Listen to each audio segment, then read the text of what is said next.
What's up, ladies and gentlemen?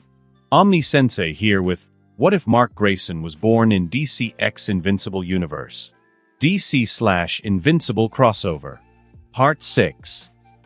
If you enjoy this type of content, please super smash that like button. Subscribe to the channel if you haven't already. Don't forget to check out the original story linked in the description. Let's dive into the rise of Invincible without further ado.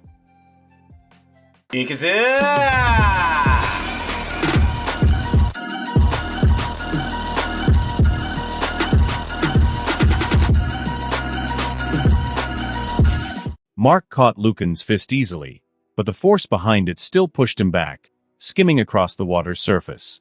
He gritted his teeth and yanked Lucan forward, bringing his head down with a hard crack against Lucan's nose. The viltrumites snarled as blood dripped down his face. Mark didn't let up. He followed the headbutt with a brutal uppercut that sent Lucan flying up into the sky. Mark shot up after him, fists clenched tight. "Who the hell are you?" Lucan wiped the blood from his nose, a grin forming as he snapped the bone back into place. "Name's Lucan, proud agent of the Viltrum Empire." Mark's eyes narrowed. "You're a viltrumite?" Lucan cracked his knuckles. "I am." "Why are you here?" Mark demanded. "What do you want with me?" Lucan smirked, his eyes glinting with malice. "A foolish question, isn't it obvious? You betrayed the Empire. For that you deserve nothing but death. But luckily for you, Thrag wants you and your brat alive." Mark's stomach twisted. "Brat." His mind raced. "I have a kid?" Before he could ask more, Lucan was on him. His fist smashed into Mark's face, sending him flying backward through the air. Mark barely had time to steady himself before Lucan struck again, his blows coming faster, harder. The air around them crackled with each punch, water spraying into the air as they skimmed over the ocean surface. "Show me your fighting spirit." Lucan roared, his fists a blur as they hammered into Mark's torso, driving him farther and farther back. The force of each blow caused the water to explode beneath them.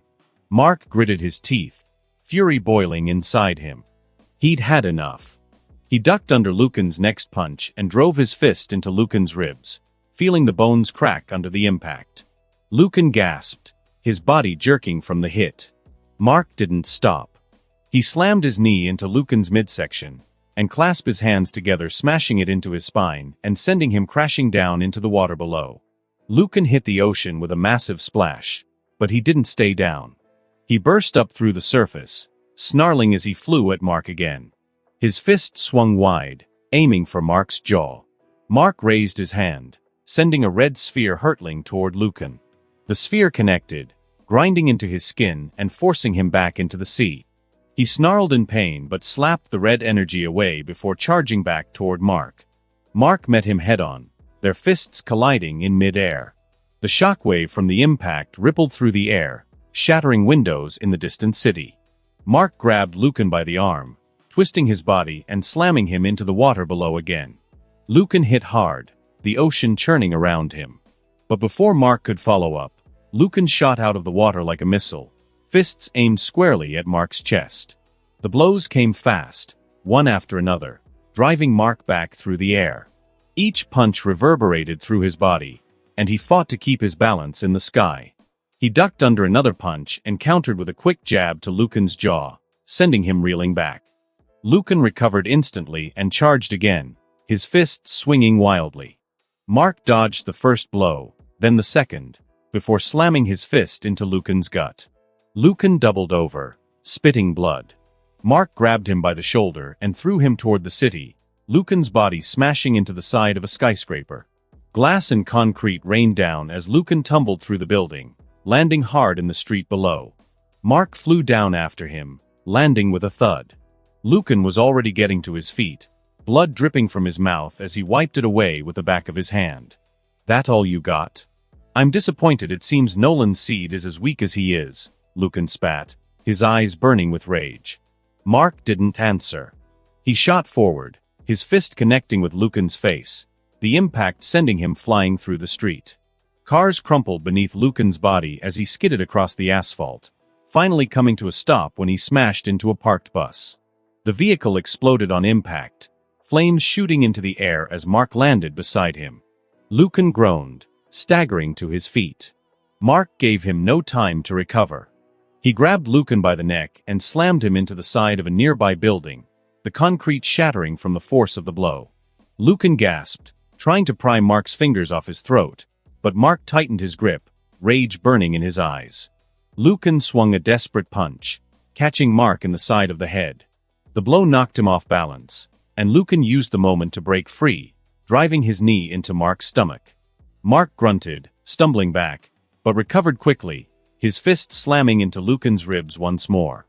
They clashed again, fists and knees flying as they tore through the city. Buildings crumbled around them, cars exploded, and the ground shook beneath their feet as they exchanged blow after blow. Lucan swung wide, aiming for Mark's head, but Mark ducked under the punch and countered with a vicious uppercut that sent Lucan crashing through the side of a nearby building. Mark hovered in the air, breathing heavily as Lucan slowly stood, wiping the blood from his mouth once again. "You're stronger than I thought," Lucan growled, his voice low and dangerous. Mark clenched his fists, glaring down at him. "You have no idea what you've just started." Mark's blood boiled. He couldn't recall ever being this angry, so much rage all at once. Lucan was already on him again, snatching a light post from the street, swinging it around like a bat as he shot toward him. Mark pointed his finger down and focused on the end half of the post. Lucan's swing wavered as gravity yanked on it, making it snap off in his hands. Cursing, Lucan went for another attack, but Mark was faster. He pointed up, altering the gravity around Lucan, causing him to fall skyward. Lucan's eyes widened in surprise as he tumbled helplessly upward, but Mark reached out and caught his leg mid-flight. Without hesitation, Mark swung Lucan back down, slamming him into the pavement with a sickening crunch. The force created a crater beneath Lucan's body, but Mark wasn't done. He yanked Lucan up and slammed him again, harder this time. Each hit only seemed to amplify the fury in Mark's eyes, like he was trying to bury Lucan deeper with every blow. But Lucan wasn't done fighting either. He kicked out at Mark, his boot catching Mark square in the face, sending him skidding along the concrete, a trail of destruction in his wake. Mark's jaw cracked from the hit, a burst of pain shooting through him. Lucan was weaker, sure, but he still packed a punch, and it was enough to bruise. Still, he knew Lucan wasn't as durable as he was. He could feel that much. A plan formed clearly in his mind: beat Lucan within an inch of his life, then get his questions answered. But as Mark stepped forward to finish him off, a sharp headache pulsed in his skull. A flash of something, no, a memory. He saw a man, standing in the middle of a road, dressed in white. A stern look, with a thick mustache and gray hair at the sides. "You're such a disappointment," the man's voice said, dripping with disgust. Mark shook his head, trying to push it down, but before he could think more on it, Lucan's fist collided with his face, sending him through multiple buildings, concrete and steel exploding around him as he tore through walls and floors. Dust and debris clouded the air, and Lucan rocketed through the hole he'd made, his fist drawn back, eyes burning with hate. "You're gonna have to be more vicious if you want to beat me," Lucan growled, driving his fist into Mark's chest, collapsing the floor of the building and pinning him to the floor. The building groaned, and the entire structure crumbled, burying them both under the rubble. They exploded from the wreckage in a blur of speed, Mark's nose bloodied, his flannel shirt shredded and hanging in tatters.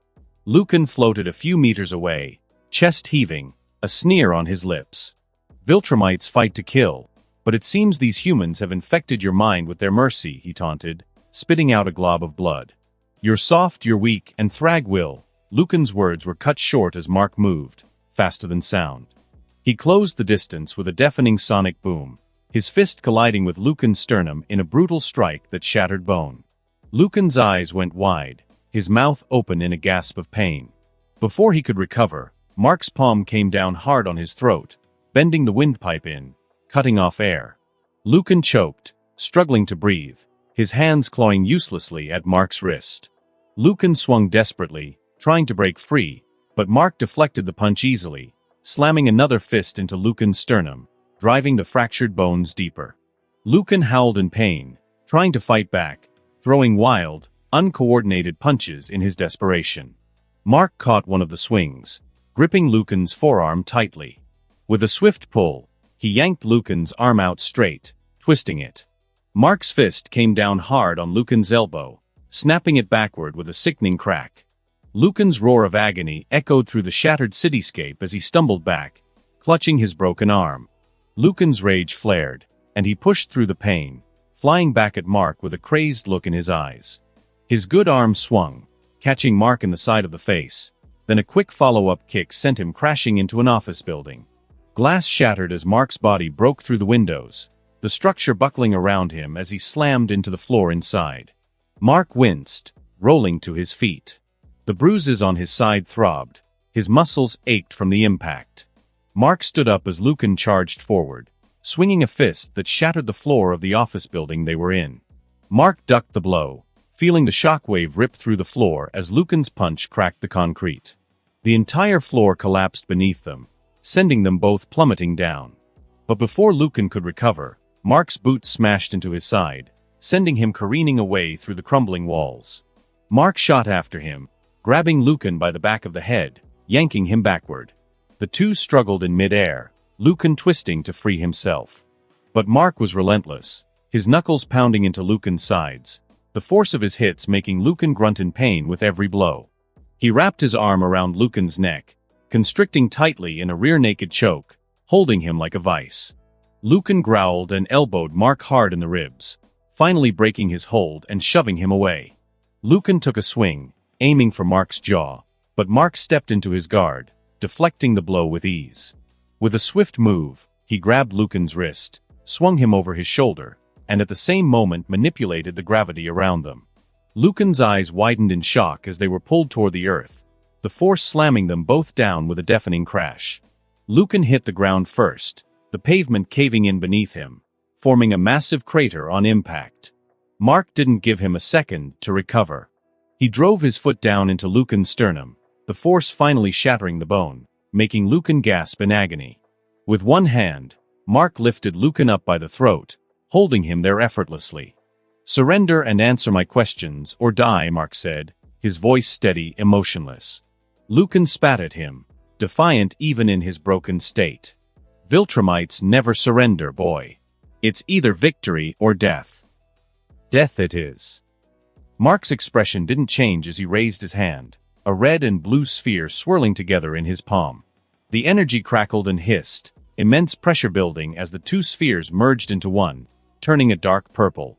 It took intense concentration to control, and Lucan, dangling from Mark's grip, wasn't going anywhere. He tried to struggle, throwing punches and kicking weakly at Mark, but the power behind his strikes was already fading. The purple sphere grew, pulsating with a strange energy, and Mark pressed it into Lucan's shoulder. At first, Lucan sneered, trying to laugh through the pain. "Was this your big attack?" "I felt nothing." But the laugh faded quickly as he saw a chunk of his shoulder disintegrate, vanishing as if eaten away by the purple energy. Panic flashed in Lucan's eyes, but it wasn't fear of Mark, it was something deeper, an echo of a memory long buried. Mark brought the sphere close to Lucan's chest, and Lucan's face twisted in horror as the energy started to eat away at his skin and muscle, leaving a burning hole. He could barely contain his fear, staring at the purple energy that consumed him. It was like staring into the face of death itself. That fear wasn't of Mark. No, it was of a day he'd never forget, a day burned into his memory from the Viltrumites' civil war. He saw Thrag, shining like the sun, standing on New Viltrum, ready to destroy everything. He remembered the enemy Viltrumite rushing at Thrag, only for Thrag to lift a hand, and with a wave, turn the man to ash. And then Thrag's voice, echoing across the planet, cold and ruthless, "Supernova." Lucan barely made it out that day. He watched from orbit as Thrag shone brighter than a star, then destroyed the entire planet in one burst of unimaginable power. The memory made him tremble, the horror of Thrag's power resurfacing as he looked at Mark. "You should give up, boy," Lucan whispered, almost pleading. "In the end, Thrag always gets what he wants." Mark said nothing, his expression unchanging. He raised the purple sphere, ready to destroy Lucan completely, but just as he was about to strike, a fierce kick caught him across the face, launching him down the street. He barely had time to recover before another punch came at him, and he braced himself, blocking the blow as shockwaves ripped through the street, cars flipping from the force. Standing before him was a woman, a viltrumite, tall, muscular, and beautiful, with a severe look on her face and short black hair. She wore a skin-tight white suit like Lucan, and her eyes burned with fury. Mark could immediately tell. She was strong, stronger than Lucan, maybe even stronger than he was. But that didn't matter. He still had his other abilities on his side. Pure strength wasn't everything. Despite him being the pathetic worm that he is, I can't allow you to kill him, she said, voice cold and cutting. Mark didn't respond. He lunged at her, fists flying, and she met his blows with her own. They were fast, their fists blurring in the air, crashing into each other with enough force to shatter windows and shake the ground. Mark weaved between her punches, blocking and parrying, but she was skilled. She matched him blow for blow. But Mark started using attraction and repulsion to speed himself up, weaving faster than before. He connected a flurry of hits to her midsection, forcing her back. He flew in, spinning around to elbow her squarely in the face. She leaned back with emotion, letting it slide past her, then drove a powerful kick into his gut, launching him skyward. Mark clenched his teeth, summoning a red sphere in his hand, and hurled himself back down toward her, spinning midair to bring an axe kick down on her head. She blocked, but the force drove her to one knee, the concrete cracking beneath the pressure. Mark flipped off her, rushing back in and slamming the red sphere into her chest. She shot back like a bullet, smashing into Lucan, who caught her. "Don't touch me," she snarled, elbowing Lucan in the face, knocking him back. Mark hovered in front of them, fists clenched, ready to continue, the area of the city around them in shambles from the battle. But a loud voice shouted, "Enough!" Mark turned and saw Superman floating down from above, Wonder Woman and Martian Manhunter descending with him. All three of them looked at him with shock. He couldn't quite understand why. Lucan and the woman, however, looked furious, but they knew they were outmatched. Pride or not, they had to prioritize their mission. "This isn't over," Lucan growled. Mark didn't respond. His eyes locked on them as they turned and fled, shooting away into the sky. He turned to follow, but Wonder Woman's voice cut through the air, "Wait." Mark faced Wonder Woman, expression unyielding as he spoke. "Look, I'm sorry about the damage, but he attacked me first. I tried to minimize it as much as I could." The comment left her momentarily speechless as she landed with the others, her eyes narrowing as she took him in. "Mark, I'm glad to see you're alive," Superman said, stepping forward with a smile. But Mark didn't mirror the sentiment. He stepped back, a frown crossing his face. "Do you not recognize me, Mark?" Superman asked, noticing his discomfort. "I know who you are. You're Superman. Who wouldn't know that?" Mark replied flatly. "But apart from some nightmares where you impale me through the chest, we've never met." Superman winced, rubbing the back of his head awkwardly. "I'm sorry about that. I wasn't myself." "That happened?" Mark asked, suspicion and disbelief etched on his face. While he'd suspected that his nightmares might be memories, what the hell was he doing fighting Superman? It sounded ridiculous even saying out loud. "Mark, do you not remember any of us?" Wonder Woman cut in, her voice firm but with a gentle concern. He shook his head, and the three heroes exchanged uneasy glances. From the way they looked between each other, Mark could tell they were having a silent conversation, one he wasn't privy to. He was curious what they were saying, hoping it might shed light on his life before Bayview. A quick flash of Raven's face went through his mind, and he turned, getting ready to launch into the sky. "Wait, Mark." Wonder Woman called, following him with urgency. "If you come with us, we can help you. We might be able to restore your lost memories." "John is an expert of the mind," Superman added. "He'd be able to help." "We may not be friends, and you may not trust me," John said with sincerity, "but I do wish to help you." Mark considered their offer briefly. He wanted his memories back, but Eve had told him they'd return on their own eventually. He didn't know how long that might take, but the flashes he'd been getting seemed like a good sign. Before he could answer, Eve's voice echoed in his head. I've narrowed down the best candidate to open the porch. Name, Jason Blood. Current residence, Gotham City. Mark nodded subtly in response to Eve and turned back to the heroes. I might take up your offer some other time, he said. He started to turn away again, but Wonder Woman flew in front of him, pleading. Mark, listen to me. We care about you. We want to help. Let us do that, she urged, her voice unwavering and strong, a mix of compassion and authority. Don't you want to see Kara? Superman chimed in, flying beside Wonder Woman. She's been looking for you, constantly. Mark's face showed nothing but indifference. He didn't know who Kara was. Superman quickly realized his mistake but pressed on, trying a different angle. Kara's your girlfriend. She's pregnant with your child. The mention of a child seemed to strike something in Mark. He paused, and for a split second, there was a glimmer of hope in Superman's eyes. But Mark quickly shook it off. I'm sorry, he said firmly. My wife's been taken from me. I need to get her back. That's all that matters right now. Mark, we can, Superman started, but Mark had already taken off, rocketing into the sky with a powerful thrust. Wonder Woman tensed, ready to follow, but Superman grabbed her arm. Let him go, he said, looking at the ruined area around them. We can keep an eye on him from afar, but right now, there are others who need our help. Wonder Woman reluctantly agreed, her eyes fixed on the sky where Mark had disappeared. Mark wasted no time. Within minutes, he had landed in Gotham, in front of a Goodwill store. The place was large, with multiple floors, and he walked in, his torn clothes drawing immediate attention. He didn't have much cash, only what he'd taken from some thug beating up his girlfriend in an alley. He didn't like stealing, but he'd needed it. Mark moved through the store, making a beeline for the men's section.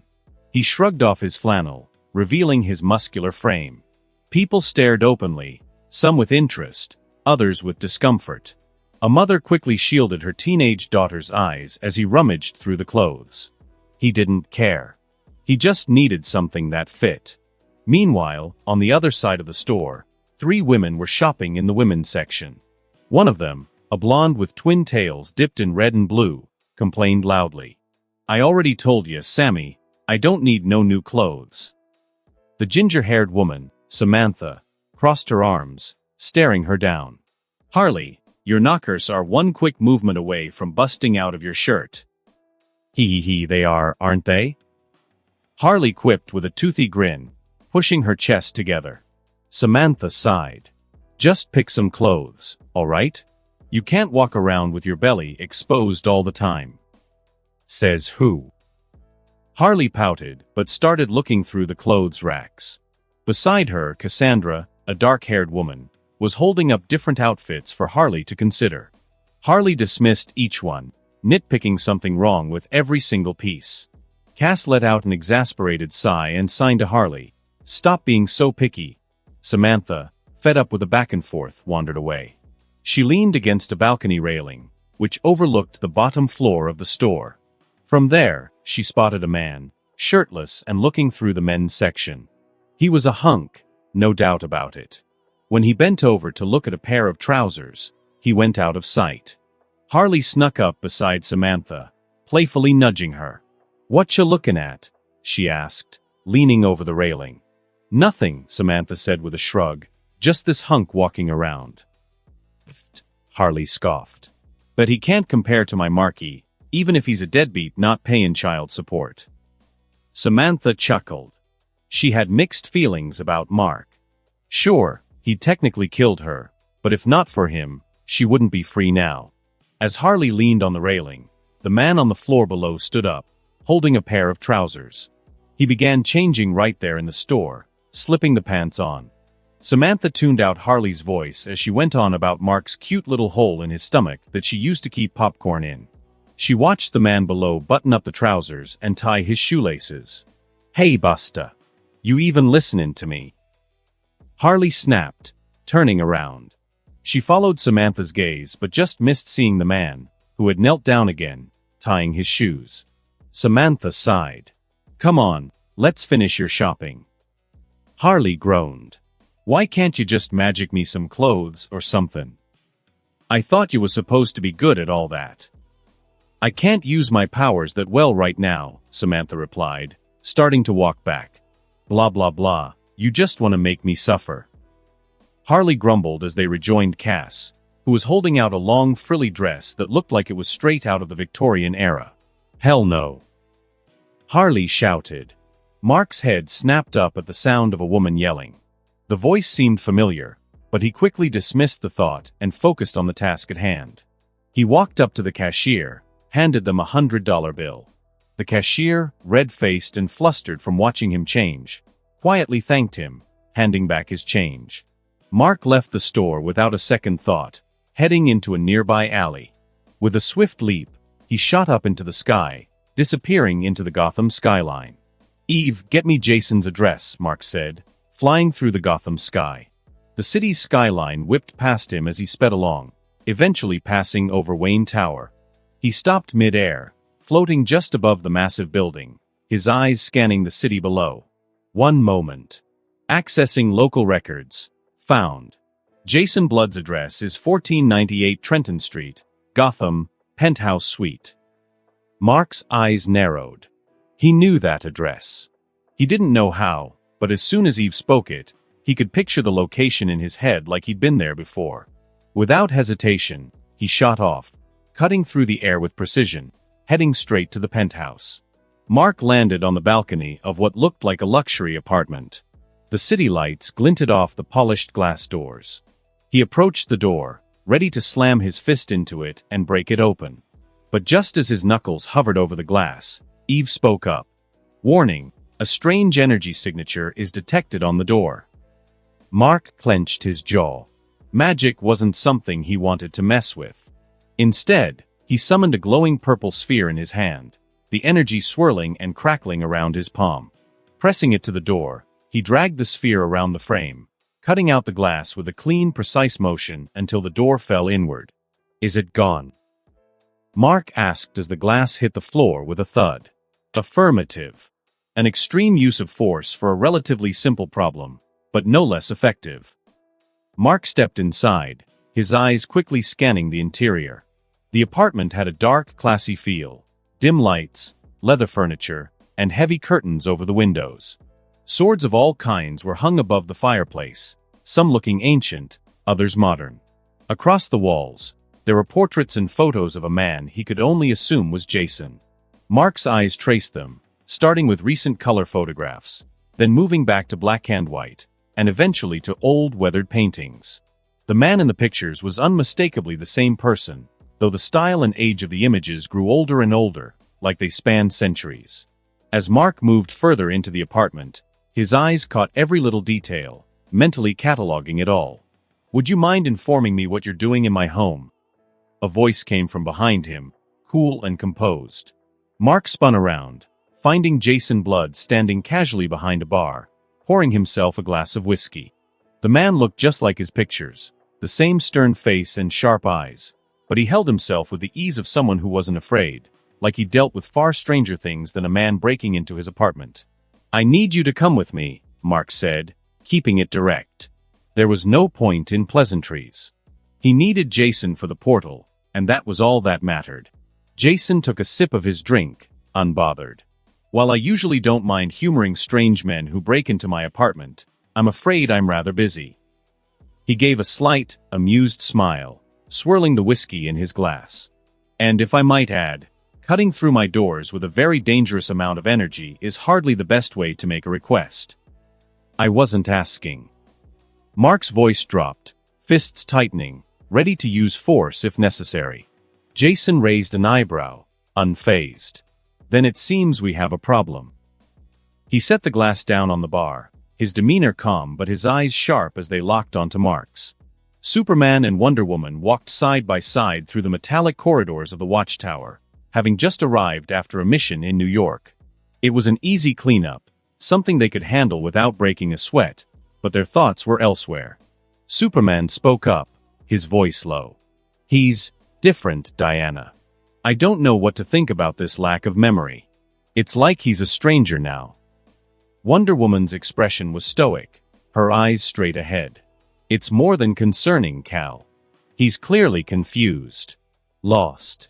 And with no memory of US, who knows what he might do? Superman sighed. I know. And then there's Kara. How do we even begin to tell her about all this? That he's alive, but not really. We have to tell her, Wonder Woman said firmly, crossing her arms. We can't keep this from her, Cal. She deserves to know. He looked down at the metallic floor beneath his feet, his shoulders slumping a bit. I know, but with her condition, Diana, I don't want to upset her like that. She's carrying his child. This could devastate her. Wonder Woman stopped walking, turning to face him, her eyes locking with his. Kara is stronger than you think, Cal. She handled his death well. She'll handle this too. You're right. Superman ran a hand through his hair, frustration showing through. I just wish I didn't have to be the one to tell her. It's only right, she said, placing a hand on his shoulder. You are her family. Superman finally nodded, resigning himself to what needed to be done. He walked through the Watchtower's control room, the steady hum of machinery and monitors surrounding him. As he passed through the corridors leading to the residential wing, he slowed his pace, each step feeling heavier than the last. He was happy that Mark was alive, relieved even, but the idea of telling Kara about Mark's new life, his amnesia, and his new marriage gnawed at him. A part of him was frustrated too. He knew Mark couldn't be blamed if his memory was gone, but it still felt like a betrayal, and he couldn't help but feel the sting from him marrying another woman after he got his cousin pregnant.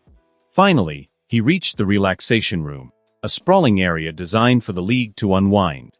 It had arcade machines, comfortable beanbags, snacks lined up on shelves, and large windows offering a view of the earth below. A place where heroes could forget their troubles for a little while. Kara.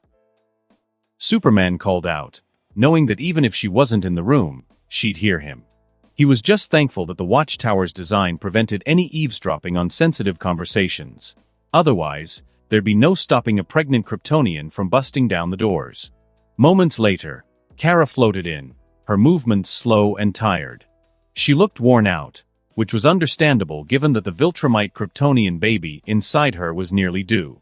She landed in front of Clark, rubbing her round stomach as she sat down on a bean bag. She still wore her hero costume, though it looked slightly strange as her belly bulged out and her melons strained against the fabric. Is everything okay, Cal? She asked, letting out a sigh as she settled into the bean bag, her hand resting on her stomach. Clark hesitated, trying to find a way to ease into the conversation. I thought you'd be out searching. Kara shook her head, her eyes half-lidded with exhaustion. Corey's searching today. She said I should get some sleep, so I'm back here till tomorrow. She gave a tired smile, her eyes struggling to stay open. You should use my solar chamber, Clark suggested. You're not getting enough sunlight. Kryptonians were supposed to be tireless, yellow sunlight continuously rejuvenating their cells. If she was feeling tired, that meant the baby inside her was draining a lot of her energy. Kara gave a weak chuckle, brushing off his concern. I'll do it tomorrow. Right now, I just really want to sleep. She yawned, stretching out her arms. So what did you want to talk about, Cal? Superman felt the words catch in his throat. He breathed out, bracing himself. We found Mark. Instantly, Kara's fatigue vanished. She was on her feet, grabbing Clark by the shoulders, her eyes wide and wild. Where is he? Tell me, Cal, where is he right now? Clark tried to calm her, but she was shaking him, demanding answers. Why didn't he come back here? Why didn't you bring him back? Kara, stop.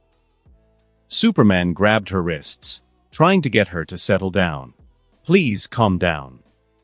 Kara forced herself to take a few breaths, but her eyes were blazing with a mix of hope and fury. What happened, Cal? Where's Mark? There's a problem, Superman said, steadying his voice. He's not himself. He doesn't remember you. Or the baby. The hope in Kara's eyes dimmed. She fell back into the bean bag, her hand clutching her stomach protectively. What do you mean, no memory?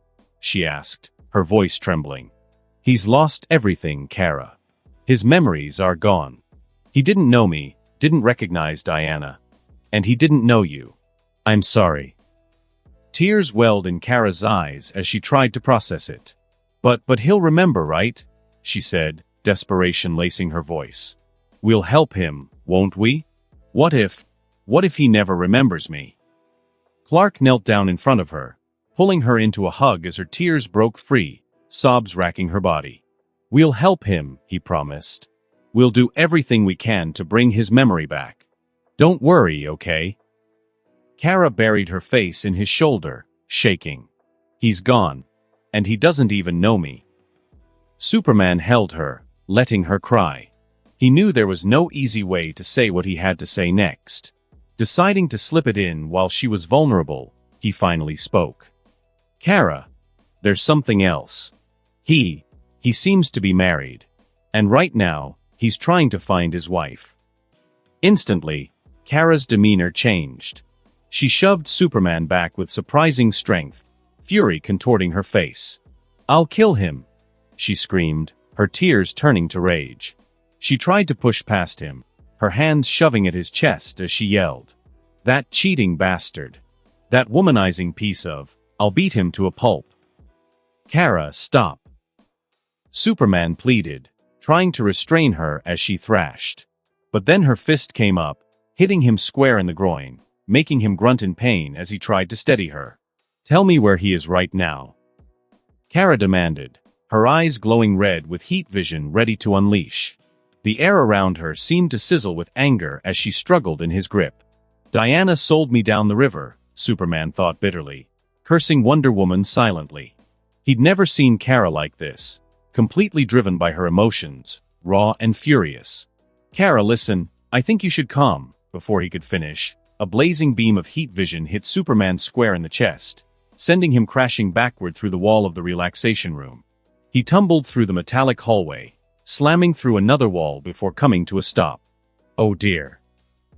The atmosphere inside Jason Blood's apartment crackled with tension as they faced each other down. Jason tilted his glass back, draining the last of his whiskey in a single gulp.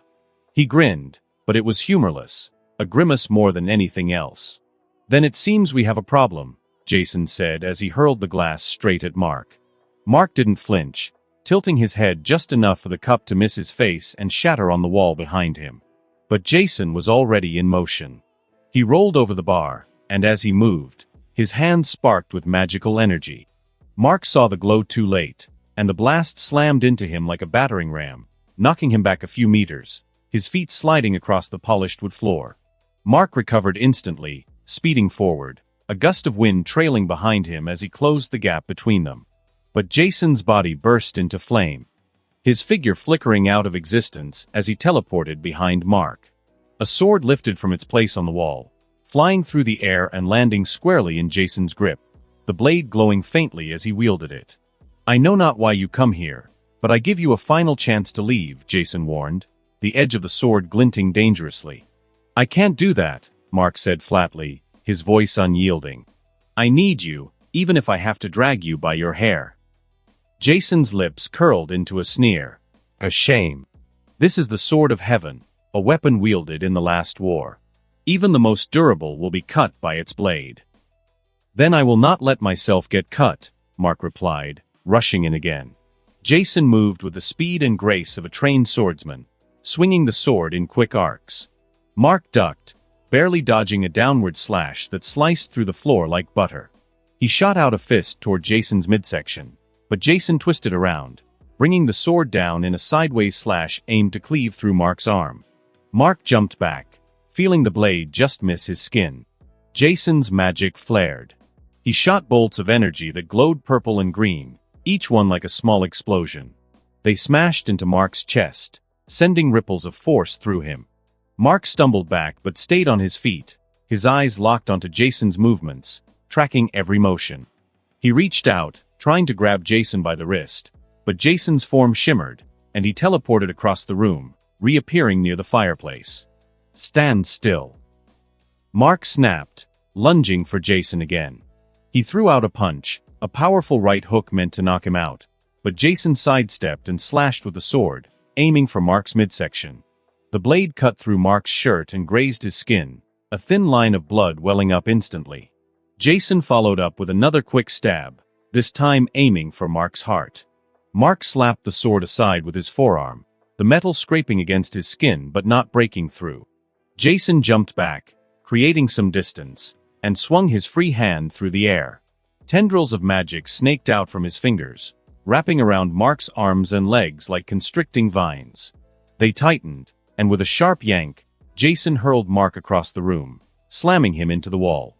Mark broke through the drywall and the bricks behind it, the apartment shuddering from the impact. Mark tore through the tendrils with a grunt, his muscles flexing as he broke free.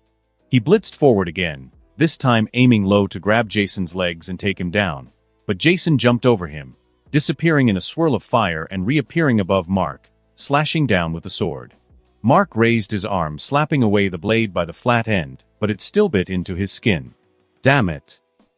Mark spat. He clapped his hands together in one powerful motion. The shockwave that erupted blew out the walls and ceiling of the apartment. Windows shattered, furniture exploded into splinters, and the entire top floor of the building blew outwards in the blast. Jason was caught in the shockwave, flung out of the building and into the open air. Mark followed, shooting out into the sky to catch Jason before he fell. But Jason's body shimmered again, and he teleported away, reappearing on the rooftop of a nearby building. Mark floated down to meet him, his fists clenched in frustration. "Enough of this," Mark said, his voice cold. "You can't win." Jason wiped the blood trickling down from a cut on his forehead, his expression almost amused. "You believe much in your own abilities and underestimate your opponents." Jason's hands moved in quick, intricate gestures, and long shadowy tendrils erupted from his palms again. The tendrils coiled around Mark like serpents, and Jason swung his arms, throwing Mark through the rooftop, sending him crashing down through the floors below. Each impact shattered concrete and steel, and by the time Mark hit the bottom, he was buried in rubble. Jason descended slowly, floating above the hole Mark had left. His eyes glowed bright, and he raised a hand, telekinetic force pressing down on Mark like an invisible mountain, pinning him to the floor. Mark strained against the force, muscles bulging, veins standing out like cables as he fought the pressure. With a roar, he broke free, the telekinetic grip shattering like glass. His telekinesis was nothing compared to Raven's.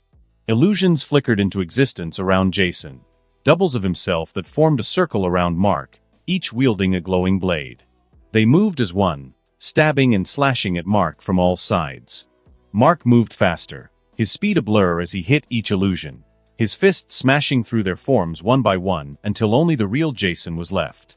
Mark stepped back, and with a shout he released another massive blast of gravitational force, the repelling field exploding out like a shockwave. Jason was thrown back, the sword ripped from his grip as he skidded to the edge of the rooftop, nearly falling off. He managed to grab the ledge with one hand, dangling there as Mark approached. Jason pulled himself up, panting. "Seems I've overestimated myself," he admitted, brushing off the dust and blood on his face. He looked off to the side, speaking as if to someone unseen. "I guess I have no choice." Mark raised an eyebrow, watching as Jason's demeanor shifted. He stepped back, his body tensing for whatever was coming. "Gone, gone, the form of man. Rise the demon Etrigan." Jason's voice echoed like a commandment, and flames erupted around him. They were blinding, forcing Mark to cover his eyes. When he uncovered them, the man was gone, replaced by a hulking creature. Etrigan stood tall and imposing. His body was thick with muscle, covered in yellow, leathery skin, scarred and marked with ancient runes. Horns jutted out from his head, and his eyes glowed a burning red. His face was twisted into a feral grin, sharp teeth lining his mouth like a predator's. "Who the hell are you?" Mark demanded. "I am Etrigan, the demon's might, and you, mortal, are my prey tonight. I'll rip and tear and make you bleed. Your soul is what the damned ones need." Mark rolled his eyes, exhaling sharply in frustration. "Great. Just what I needed. How do I get Jason back?" Etrigan's grin widened, flames flickering between his teeth as he laughed. "To reveal the man and bring him back, you'll have to beat me, break and crack. Mark didn't hesitate. He blitzed forward, grabbing Etrigan by the throat, squeezing hard, and flinging him as far as he could. Etrigan's massive body hurtled through the sky, and Mark rocketed after him, slamming his fists into the demon's torso over and over, each impact like the crack of thunder. He finished by hammering Etrigan into an open field outside of Gotham, the ground shattering beneath the force of the impact. Etrigan hit the dirt on all fours, growling low and guttural. He pushed off with his legs, running toward Mark like an animal. He opened his mouth wide and unleashed a torrent of hellfire. Mark shot to the side, avoiding the flames, but he felt the heat sear his skin, even through his enhanced durability. The field became a battleground. Etrigan lunged, claws slashing at Mark's chest. Mark countered with blue spheres of energy, absorbing the flames that Etrigan spat at him, redirecting them back at the demon. Red spheres followed, slamming into Etrigan and sending him sliding backward, but the demon dug his claws into the ground, stopping his momentum and launching himself back at Mark. They exchanged blows, the air filled with the sound of fists meeting flesh and the roar of Etrigan's flames. Mark was fast, but Etrigan was strong, every claw swipe cutting deep enough to draw blood. Mark shot a sphere of red, catching Etrigan in the chest, but the demon only laughed, the injuries healing almost instantly. Mark gritted his teeth. Enough. His nanites activated, covering his body in a dark, sleek armor that hardened into a hard shell. He rushed forward, plowing through Etrigan's flames, ignoring the searing heat as he slammed his fist into Etrigan's jaw. The demon's body cratered into the ground, the earth shattering beneath the force of the hit. Etrigan roared, his claws slicing through Mark's armor, drawing blood but not stopping him. Mark unleashed a flurry of punches, nearly 30 in a single second, each blow sending shockwaves through Etrigan's body. He grabbed the demon and threw him skyward, then shot up to meet him, delivering a powerful kick that sent Etrigan rocketing further into the air. Mark clenched his fist, focusing his gravity powers around Etrigan, forming a dense blue sphere that held the demon captive while tearing at his flesh. Etrigan roared as he was held within the event horizon of the sphere. With a thought, he smashed Etrigan across the ground, into trees, through boulders, and then into the earth itself. Finally, Mark let the sphere destabilize, the gravity imploding and sending Etrigan flying free, only to meet Mark's fist head-on, cracking his skull with a sickening crunch. Etrigan's eyes flashed with pain, but the demon was relentless, his body healing as fast as Mark could break it. But his powers were waning, and he could feel his connection to hell weakening. He needed to retreat, to return and refuel his strength. Etrigan clawed his way out of the crater he was in, his breath labored. "This fight's not over, not by far. I'll be back, to drag you to where demons are." With that, Etrigan's body was engulfed in a burst of bright light, and when it faded, Jason Blood lay unconscious on the ground. Mark let his armor recede, the nanites flowing back into his skin. He walked over, grabbing Jason by the collar, lifting him over his shoulder. He had what he came for. Now it was time to head back to Bayview. Lucan and Anissa landed on the dark side of the moon, the black void of space stretching infinitely behind them. Nolan hovered in the low gravity, waiting, his eyes piercing through the darkness like two predatory orbs. Lucan's face was tense, the silence between the three viltrumites sharp as a knife. "Lucan," Nolan's voice cut through the mental void. "Did you track down the target? Supergirl, did you find her?" Lucan said nothing. His eyes were filled with rage as he stormed over to Nolan, his fist already drawn back.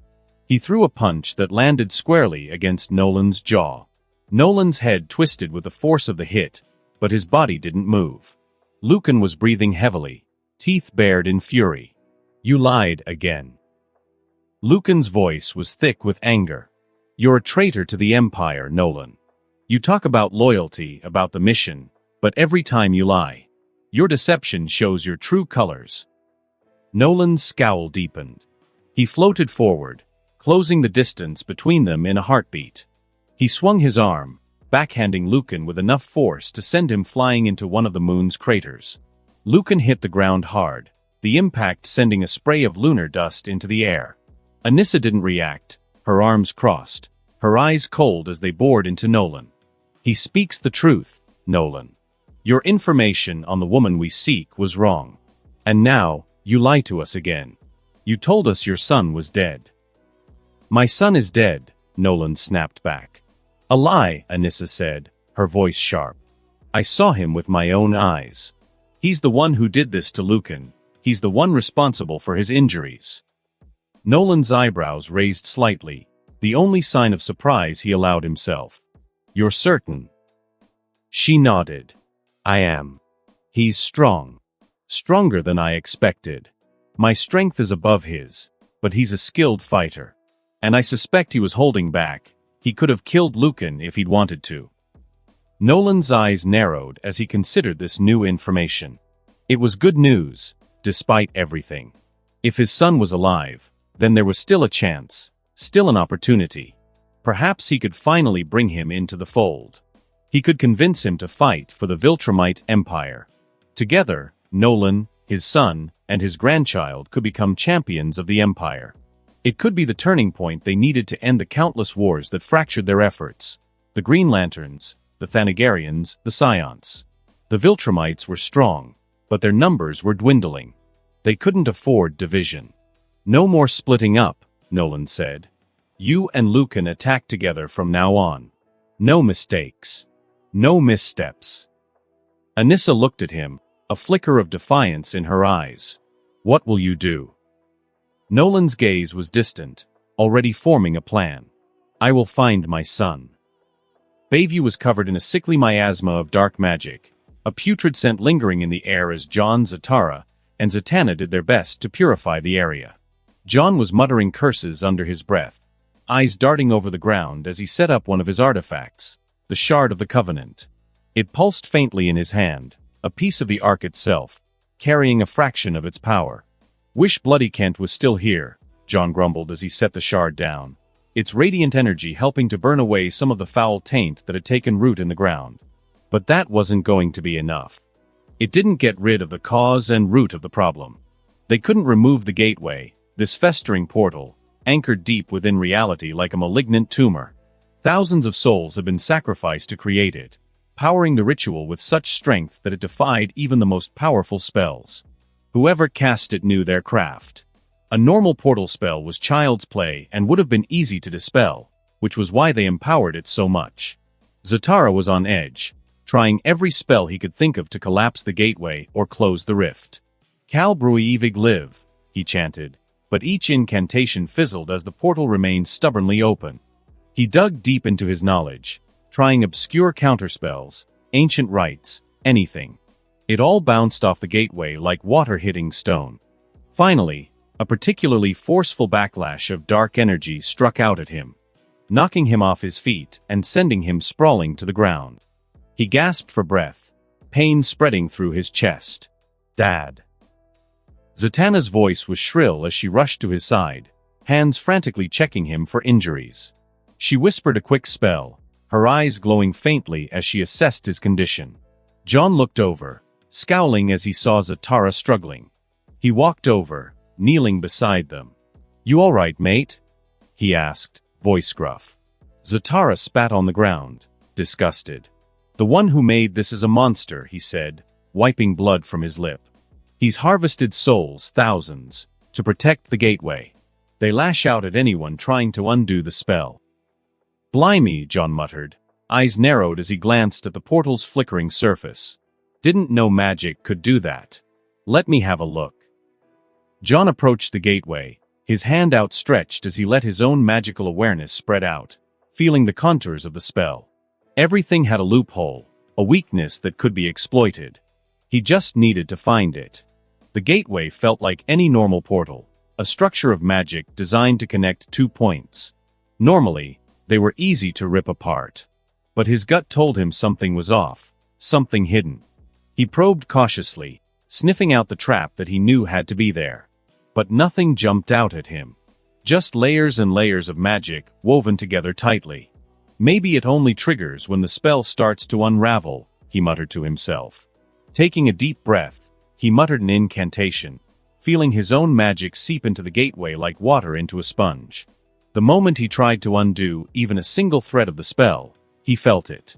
A terrifying force clamped down on his magic, and he was yanked away from the physical world.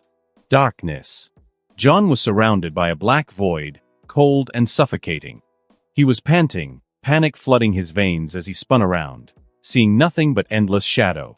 And then he heard it, a deep, guttural rumble that shook the emptiness around him. He looked ahead and saw them, 6 glowing red eyes, staring at him with a malevolent hunger. Fire blazed to life, revealing a monstrous figure, towering and immense, staring down at John like he was nothing. Trigon. John's voice was a whisper, his throat dry, but the demon was already laughing, a booming, earth-shaking sound as flames spewed from his mouth like a volcanic eruption. The fire engulfed John, scorching him from head to toe, and then everything went white. John snapped back to reality with a choked scream, his body being thrown across the ground like a rag doll. He hit the dirt hard, his limbs flailing as he tumbled to a stop. His breathing was ragged, sweat pouring down his face as he tried to gather his bearings. Zatara and Zatanna were shouting at him, their voices blurred by the ringing in his ears. He couldn't hear them. He couldn't think past the image of Trigon's eyes, burning in his mind. They were in trouble. Completely and utterly. John forced himself to sit up, ignoring the pain shooting through his body. He grabbed Zatara's wrist, his voice rough and unsteady. The only way to remove this gateway is through power, equal to what was used to make it. This was the obvious answer. Power was everything, and if they could muster the same amount, they could brute force the spell to unravel. But neither of them had even considered it before. Zatara's eyes widened, his face turning pale. "You can't mean..." "Yes," John replied, his voice severe, leaving no room for doubt. Zatanna's eyes darted between them, confusion etched on her face. She'd never seen John so rattled, so genuinely afraid. He looked like a man ready to abandon the planet. What are you talking about?" she asked, her voice trembling as she tried to understand. "We can't do that," Zatara said, shaking his head in disbelief. "Have you gone mad? What you're proposing, it's unthinkable." John stared at him, his eyes hard as steel.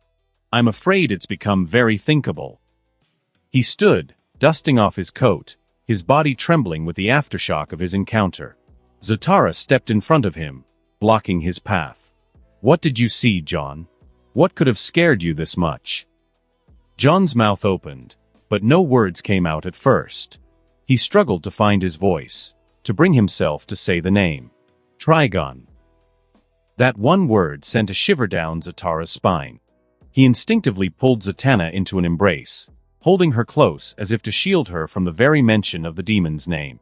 The idea that such a being could have a permanent gateway into their universe, that was a reality they couldn't afford. The notion that they'd have to sacrifice thousands to close it, it had once seemed unthinkable. Now, it seemed like their only option. Before they could continue, a loud sonic boom filled the air, a thunderous crack that echoed through the town. Dust and debris kicked up around them, swirling through the streets. They were joined by a stranger. John's eyes narrowed as he tried to make out who it was, but Zatara knew immediately. He'd seen this person before. Mark hit the ground hard, a loud thud reverberating across Bayview. He dropped Jason Blood's body in front of him like a sack of bricks, looking up to see 3 people staring back at him, one of them familiar from TV, the other 2 strangers. "What are you doing here?" he demanded, his voice low and rough, eyes cold as they scanned the 3 of them. Zatara and Zatanna's expressions tightened with recognition, both on guard. The blonde-haired man, Constantine, tensed, taking on a more aggressive stance but remaining silent, his eyes darting between Mark and Jason's unconscious body. "What the hell did you do to him?" Zatara shouted, stepping forward as anger flashed in his eyes. Mark waved a hand dismissively. "He's alive. I need him to open a portal for me. Once he does, he can leave." Zatara and John shared a worried glance, their concern evident in the lines on their faces. This wasn't good. "You can't do that," Zatara said. "You can't open that portal." "I can," Mark said blankly, "and I will." His voice was resolute, unflinching. As the conversation heated up, Zatanna discreetly pulled out her phone, sending an emergency signal to the watchtower. She could feel it in her bones. This wasn't going to end well. "Mate, I don't think you understand," John cut in, his tone sharp. "We need to destroy that portal, not open it." Mark's head turned to face him, his eyes narrowing with fury. "And I don't think you understand. My wife was taken through that portal. And I will go through anyone who tries to stop me from getting her back." The rage in Mark's voice was undeniable, deep and almost palpable. Zatara's stance shifted, becoming more cautious. This was a man who had gone toe-to-toe with Superman and lived. Someone like that wasn't a threat to be taken lightly, especially not with his daughter standing right there. "Mark," Zatara said, trying to reason with him. "I'm sorry your wife was taken, but this is more complicated than just opening a portal." John's voice was blunt, cutting through Zatara's words. "Your wife is gone, mate. The demon responsible for that portal will have killed her." "John." Zatara hissed, his voice full of reproach. But Mark didn't react with anger. He stayed calm, deadly calm. "She's not dead," he said simply. "Trigon needs her." Zatara's face paled. The name hung in the air like a curse. "Now," Mark said, stepping forward, his voice turning ice-cold, "get out of my way. I won't ask again." "We can't do that," Zatara replied, his voice tight with tension. "Trigon must not be allowed to enter our universe. That portal has to be destroyed." He moved into a fighting stance, Zatanna and John following suit. Mark didn't hesitate.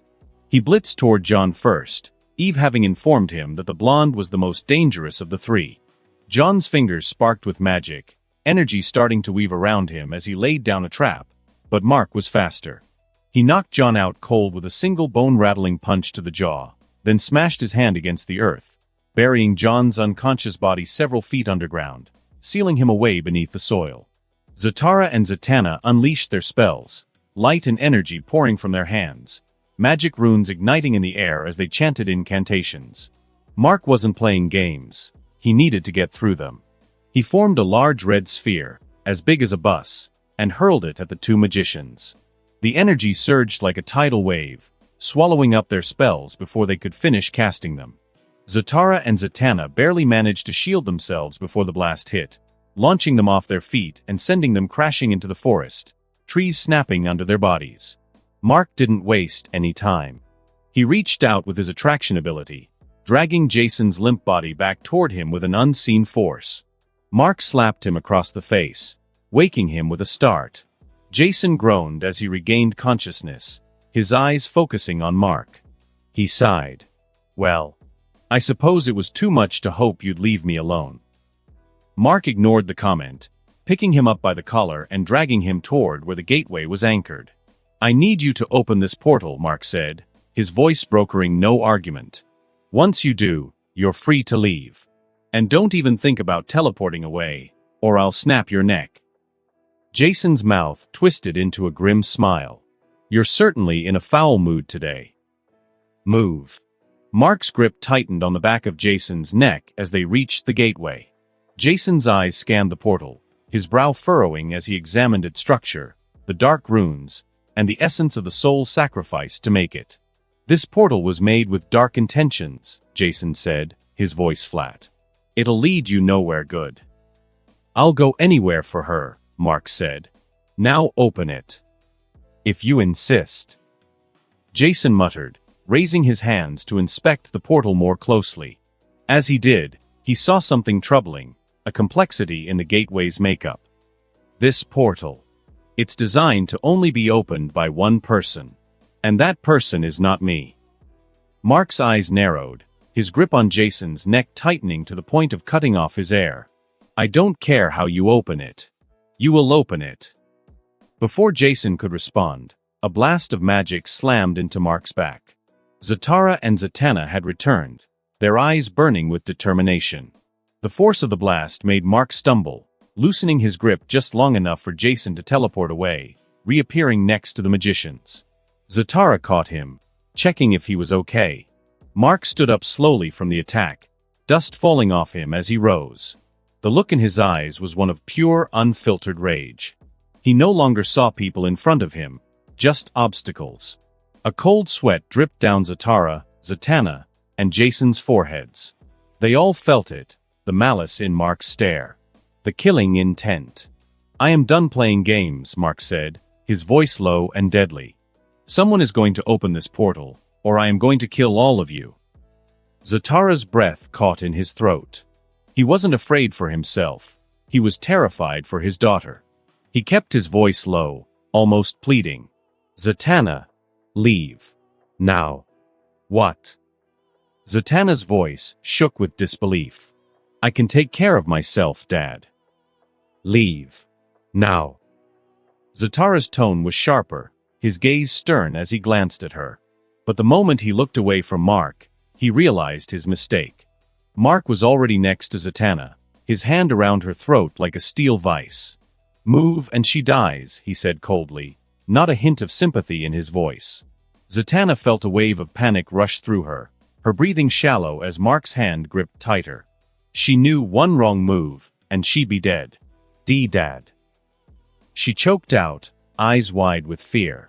Zatara's hands trembled as he tried to stay calm. "Please, let her go."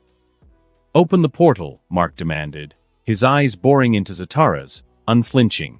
Jason looked over at Zatara, knowing there was only one way to open the gateway. Zatara possessed Houdini's key, an artifact of immense power that could unlock any door, any gateway, any boundary. But he kept that information to himself, his eyes meeting Zatara's as they shared the silent understanding of what it would mean to use it. "I don't think you'd harm an innocent girl," Zatara tried to reason with Mark. "You nearly died fighting Doomsday to save others." Mark's eyes softened for a moment, and he flashed back to his wedding day with Raven. Her smile, her vows, the way she looked at him when she said, "Mark, you've been my light in the darkness, my anchor when I felt lost. I never thought I could find someone who could see me for who I really am and love me anyway. I vow to love you, to support you, and to be your partner in everything for the rest of our lives." The moment of vulnerability faded, his grip on Zatanna's neck tightening. "I don't want to hurt her," he admitted, "but I don't have a choice." Zatara's heart sank as he heard the conviction in Mark's voice. "I suspect you don't have a choice either," Mark added, a humorless smile on his lips. "Love never gives us one." Zatara tried to plead again. "Mark, please, can't we just—" "You have 10 seconds, Mark said, his voice going flat and dead. "Or I rip her head off." He started counting down, the seconds ticking by like a funeral bell. 10, 9, 8. Zatara's mind raced, panic rising as he looked at Zatanna's terrified face. 7, 6, 5. "Stop. Stop." Zatara cried, desperation in his voice. "I'll do it." Mark's hand loosened slightly as Zatara moved toward the gateway, pulling Houdini's key from his coat. He pressed it against the invisible barrier where the portal was, turning it clockwise. The air around them shimmered and twisted, and with a blaring roar, the gateway ignited, a massive fiery portal ripping through space. Its entrance swirling like a whirlpool of flames and shadows. Zatara looked at Mark with defeat in his eyes. "Now, let her go." Mark let Zatanna go, but not before ripping the key from Zatara's hand and pocketing it. He pushed Zatanna forward roughly, and she stumbled into her father's arms. Zatara hugged her tightly, and she whispered frantic apologies, but he just held her, telling her it was okay. Mark turned toward the portal, ready to step through, but the ground shook beneath him as Superman landed in front of him, his cape billowing in the wind. The Justice League members quickly followed, Wonder Woman, The Flash, Hal Jordan, and finally Supergirl. Mark's jaw clenched as he faced the gathered heroes. They were too late. He was going through that portal, and no one was going to stop him. Mark's eyes were locked on Superman, his fists tightening as his muscles tensed, ready to spring into action. "Get out of my way," Mark growled, voice cold and flat. He was ready to break through whatever stood between him and the portal. Superman held his hands up, his expression calm but pleading. "Mark, we don't want to fight you. We just want to talk." Wonder Woman took a step forward, her movements slow and deliberate. She placed a hand on Mark's shoulder, her voice soft but strong. "Mark, please. Just calm down. Talk to us. We can help you." Mark's gaze flicked down to her hand, and with a sharp shrug, he shook it off his shoulder. He was scanning the area, assessing his options. He was surrounded by the Justice League, but he didn't have to fight them all. He just had to get to the portal. Superman was strong, maybe stronger than him, but if he could move him out of the way quickly enough, he could dive through. But the Flash was here too, faster than him. And Wonder Woman, if she got her hands on him, the others would swarm and pin him down. He would need to use lethal force to get out. He hated the idea of it, but if they didn't back off, they'd leave him no choice. "Please come to the watchtower," Superman said, trying to break through to him. "We can help you figure this out." "We don't need to do this, Mark," Wonder Woman added, her voice carrying a desperate edge. "You don't have to fight us." As they spoke, black nanite armor began to form around Mark's arms, creeping up across his body like a second skin. Superman's eyes widened as the dark metal covered him, and Wonder Woman took a step back. "Stop," Superman said, urgency in his voice. "Mark, don't do this. We don't need to fight." Mark's muscles coiled like springs as he prepared to launch himself at Superman, the Man of Steel squaring up, ready to stop him. But then a voice, soft and familiar, cut through the tension. "Mark." His heart skipped a beat. He knew that voice. Pain exploded in his head, a splitting migraine that brought flashes of images, memories, into his mind. Kara. He saw her clearly, smiling at him in the coffee shop where they first met. Kara lying with him in bed, laughing as they teased each other, the broken house a sign of their reckless intimacy. Her laughing as he fumbled with tools, trying to build a house from scratch. Her pregnant, belly swollen, as he held her close, his hand gently resting on her stomach. A maelstrom of emotions flooded through him, nearly overwhelming him as he slowly turned, his armor retracting from his body.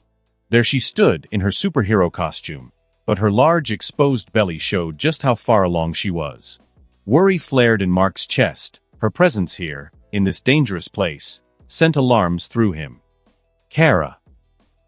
The name fell from his lips like a whisper, but it was enough to make her smile as tears welled in her eyes. "You remember?" she asked, taking a tentative step toward him. Mark's face twisted in confusion and pain as he tried to piece together the broken shards of his mind. I don't know," he admitted, his hand coming up to hold his head, trying to stop the throbbing pain. He moved closer to her, and she seemed to flinch, but not in fear. She shrank into herself. He raised a hand to her face, his touch gentle. She pressed into his hand, closing her eyes, breathing in his presence like a balm to her soul. "I don't know who you are, but I know. I feel love." Kara's tears broke free as she leaped into his arms, wrapping around him tightly. She'd come here with the intention of knocking some sense into him, maybe even fighting him to bring him back. But once she'd calmed down, she knew she couldn't be angry at him. He'd lost his memory, lost everything. She just wanted him back. "I've missed you so much," she whispered into his ear, holding him so tightly she thought she might never let go. Mark's arms circled around her, careful not to put any pressure on her belly, and he hugged her back. When she finally pulled away, Mark's eyes moved down to her exposed stomach. "Is that?" Kara nodded, a wide smile lighting up her face. "Our baby. It's nearly time, too. John says it'll be less than a month." Mark smiled, the feeling awkward and out of place on his face. Loving someone he didn't fully remember, being in love while knowing he was married to someone else, it was like being torn in two. But one thing he knew for certain, he loved this woman. "What's going on, Mark?" Kara asked, her eyes searching his. "Tell us, please. We can help." Mark glanced at her, then at the others, the Justice League watching, waiting. He sighed, his shoulders slumping, the tension in his body unwinding. Finally, he nodded, and the atmosphere eased as everyone stepped back, ready to listen. "I've lived in Bayview for almost 2 years," Mark began. "I got married." Kara's expression twisted in confusion. "But, you've only been gone for barely 6 months." "Bayview is in a time bubble," Zatara cut in, stepping forward. "Time there moves faster than in the rest of the world." Mark nodded. "My wife. She knows all of you. And I'm sure you know her." Kara's heart pounded in her chest, a tightness swelling inside her as she asked, "Who is she?" "Raven," Mark said, and the name hung in the air like a bomb going off. Shock flashed across their faces. Wonder Woman, Flash, Green Lantern. They all had the same stunned look. "Raven's dead," Hal Jordan said, disbelief coloring his voice. Superman shook his head. "We never confirmed that. We never found her body." "She cast a spell that erased her presence from the world," Mark explained. "No one could see her, hear her, smell her." "If that's true, then how did you see her?" Hal asked, suspicion in his tone. Mark ran a hand through his hair, sighing. "It's complicated. I wore a necklace, but I didn't know what it was at the time. It was a part of Trigon, it allowed me to see her, but it also let him possess me whenever he wanted." At that, the tension snapped through the air like a whip. Zatanna, and Jason's eyes were wide with fear and alarm. "Trigon wanted me to marry Raven," Mark continued, his voice grim. "He needed me to get her pregnant." "Why?" Wonder Woman asked, her shock mirroring the rest of them. "His body is trapped," Mark said simply. "He wants to transfer his soul into a new body, but it has to be of his blood. When Raven gives birth, he'll use that body to escape his prison and come here. We have to destroy the gateway." Zatara's voice was urgent, almost panicked. "We can't let Trigon access our universe." "I already told you," Mark growled, stepping toward them. "I'll go through all of you if I have to." "Everyone, calm down." Superman yelled, flying between Mark and Zatara, his voice commanding but firm. "We need to think this through." Mark's fists clenched, his eyes narrowing, but Kara's hand on his arm stopped him from moving. Superman glanced around at everyone, his voice measured. "We can't let the gateway stay open. But we also can't let Trigon get a new body. If he does, who knows if he'll find other ways he'll find to escape." The Justice League members all nodded, except for Zatara and Jason. "So what are you proposing?" Hal asked, eyes locked on Superman. Superman hesitated, looking down for a moment, before meeting Mark's eyes. "Zatara and those of you knowledgeable in magic will work to collapse the gateway," he said, pausing as the others processed his words. "Meanwhile, I'll go in with Mark to help him rescue his wife." The statement shocked everyone, most of all, Mark himself. "You'd do that?" Mark asked, struggling to understand. "Why risk your lives like this?" "You need help, that's good enough," Superman said simply. "And if Raven's alive, we owe it to her to help her," Hal added, crossing his arms. Mark couldn't find the words, but his expression softened, gratitude showing through. "Thank you," he said quietly. "I want to come too," Kara said abruptly, stepping forward. "No way," Superman cut in. "Absolutely not," Wonder Woman said. "But, no, Kara." Superman's voice was firm, unyielding. "You're heavily pregnant. You're going back to the Watchtower." Kara looked to Mark, desperation in her eyes. But he just shook his head. "He's right. You need to rest. I'll be back soon. I promise." "Promise?" she asked, her voice trembling. "Promise," Mark replied, pulling her into a hug. Superman turned to Zatara, placing a firm hand on his shoulder. "Be careful. And if you have to collapse that portal, don't hesitate." Zatara nodded grimly, understanding the gravity of the situation. The group lined up in front of the portal, the fiery gateway roaring with energy. Flash looked at the swirling flames, his expression one of nervous excitement. "So, who's going first?" Mark didn't say a word. He just stepped forward, walking into the portal, and the swirling flames swallowed him whole. The others followed behind him, Superman, Wonder Woman, Hal Jordan, and the Flash all disappearing into the burning light. Raven lay in bed, her head resting on Mark's chest. She could hear his heartbeat, steady and strong, and it calmed her. She let out a soft sigh, nuzzling against him, her fingers tracing gentle circles across his chest. "I don't want to get up," she said, her voice a soft whisper in the quiet room. Mark chuckled, his hand rubbing her back slowly. "I don't either," he admitted. "Maybe we should just stay here." Forever. That would be nice. Raven murmured, pressing her cheek to his skin, closing her eyes. But despite the comfort of the moment, a slight crease formed on her brow. She was troubled, even if she didn't want to admit it. Mark noticed instantly, feeling her tension. "What's wrong?" he asked, the concern clear in his voice. "Nothing," Raven replied, not lifting her head. "Don't give me that," Mark said, squeezing her closer. "I can tell when your emotionless expression is slightly more sad." Raven smirked a little, but only for a moment. She lifted her hand and gently slapped his chest, though the touch was more affectionate than annoyed. "Idiot," she muttered, but the smile quickly faded, replaced with unease. "Do you ever think, maybe us meeting wasn't natural? Like something or someone organized it?" Mark's hand slid up to Raven's hair, his fingers running through the dark strands, gently combing them back. He lifted her up from his chest, shifting their position so that he could look into her eyes. "I prefer to think it was destiny," he said simply, his voice soft but certain. He leaned in and kissed her, pressing his lips against hers with all the tenderness he could muster. Raven's eyes fluttered shut, the tension in her body easing as she melted into the kiss. When they finally pulled apart, Raven's eyes shimmered with tears. She didn't let them fall, but they were there, hanging on the edge. "If this is my destiny, I feel like I don't deserve it," she said, her voice trembling.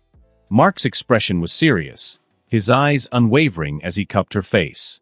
"There is no happiness you don't deserve." A low rumble echoed around them, and Raven's body tensed. Darkness began to encroach on their surroundings, swallowing the bed, the room, everything. It was then she realized the truth. This was all a lie. A dream. She clung to Mark tightly, her arms wrapping around him as if to anchor herself to him, to this moment.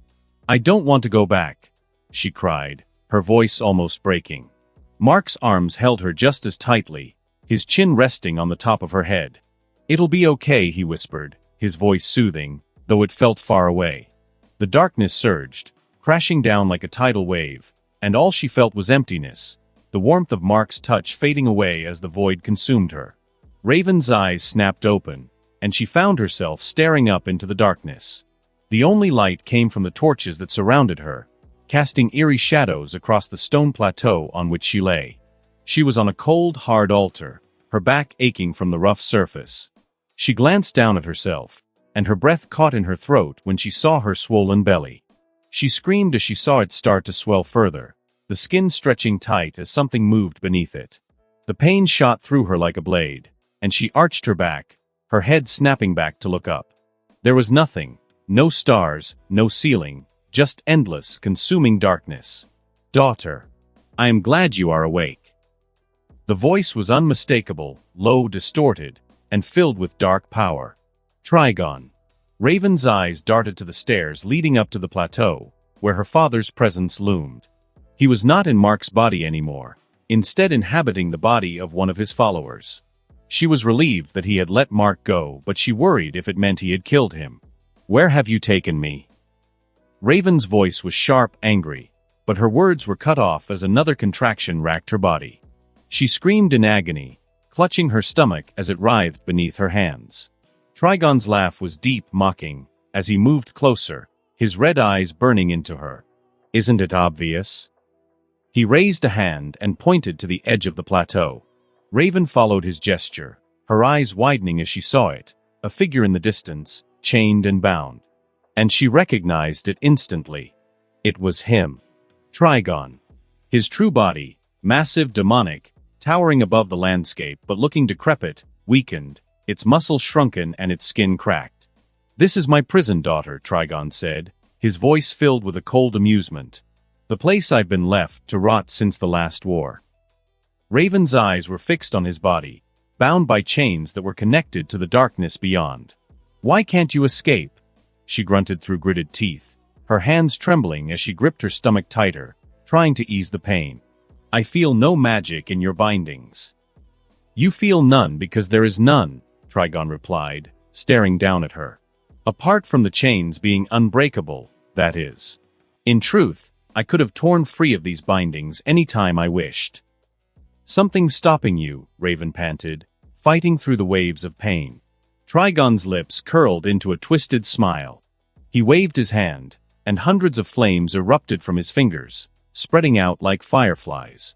They illuminated the area, revealing what looked like a firmament, a slightly transparent white barrier that the chains were attached to. Outside the firmament, there was only nothingness. "Do you see it?" Trigon asked, his voice like a knife scraping against steel. "There's nothing there," Raven said, squinting as she tried to make sense of the vast void beyond. "Look closer," Trigon urged. Raven's gaze narrowed, and then she saw it. Massive, eldritch creatures, abominations of colossal size. Their forms were twisted, deformed, wriggling masses of tentacles, teeth, and limbs. They moved like shadows, slithering around the barrier like beasts starving for prey. Raven's body trembled involuntarily as a sense of dread filled her. What are those?" she asked, her voice weak and trembling. "I don't know," Trigon said simply. "What do you mean you don't know?" Raven's voice was filled with panic, a rare crack in her composure. "No one knows," Trigon answered, his eyes still fixed on the creatures. "They were here before everything. And they'll be here after everything is gone." Raven's fear deepened as he continued. "They are creatures so old, so beyond understanding, that they have no names. But I know this much, they are hungry." He looked down at her, the flames of his eyes piercing through the darkness. "They consume all," Trigon said, his voice low and measured. "Flesh, blood, stone matter, energy. Whatever they find, they devour it. Even if I were at my full strength, they would consume me, tear me apart, piece by piece, until nothing remained." "That's why you're trapped here," Raven said, the realization hitting her like a punch to the gut. "If you break free from your bonds, the barrier would shatter, and they'd eat you alive." "Indeed," Trigon replied, his voice devoid of fear. "I thought myself the Lord of Shadow and Flame, but in the presence of him." For a moment, Trigon's eyes seemed distant, almost reflective, but then the coldness returned as he looked back at Raven. "My body can rot here, weaken to dust. But I will not spend a single moment longer in this place." He raised his hand, and it glowed red, hovering above Raven's writhing belly. "Soon, I will have a new body." Raven's scream cut through the silence as the contractions hit harder, her body racked with pain as the life inside her twisted and turned. Her belly contorted, bulging unnaturally as if something was clawing its way out. Trigon's laughter filled the air as the torches burned around them, and Raven was left helpless on the altar, the darkness pressing in from all sides. Mark stepped through the portal first, the fiery entrance behind him as Superman, Wonder Woman, Flash, and Green Lantern followed. The air was heavy, thick with darkness, and the smell of rot filled their noses. There was barely any light except for the torches that lined a narrow path, flickering with an unnatural glow. The darkness pressed in from all sides, almost suffocating. "Man, this place gives me the creeps," Flash muttered, shuffling his feet as his eyes darted around nervously. "Where are we?" "I don't know," Hal replied, his voice tense. "But everything in me wants to turn around and head right back through that portal." Wonder Woman's eyes scanned the darkness, and she felt a deep, unsettling sensation in her chest. "By Hera," she whispered, unable to hide the fear in her voice. Superman, usually strong and confident, felt something else, weakness. It gripped him as soon as he entered this place. He could feel it in his muscles, in his bones, like something was draining the energy from him.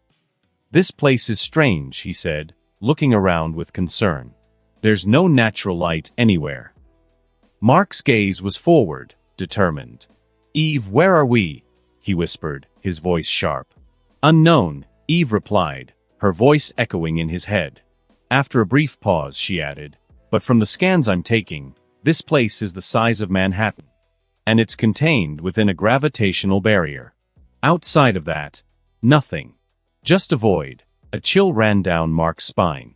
He gritted his teeth and pressed on, unwilling to let fear slow him down. "We need to keep going," he said.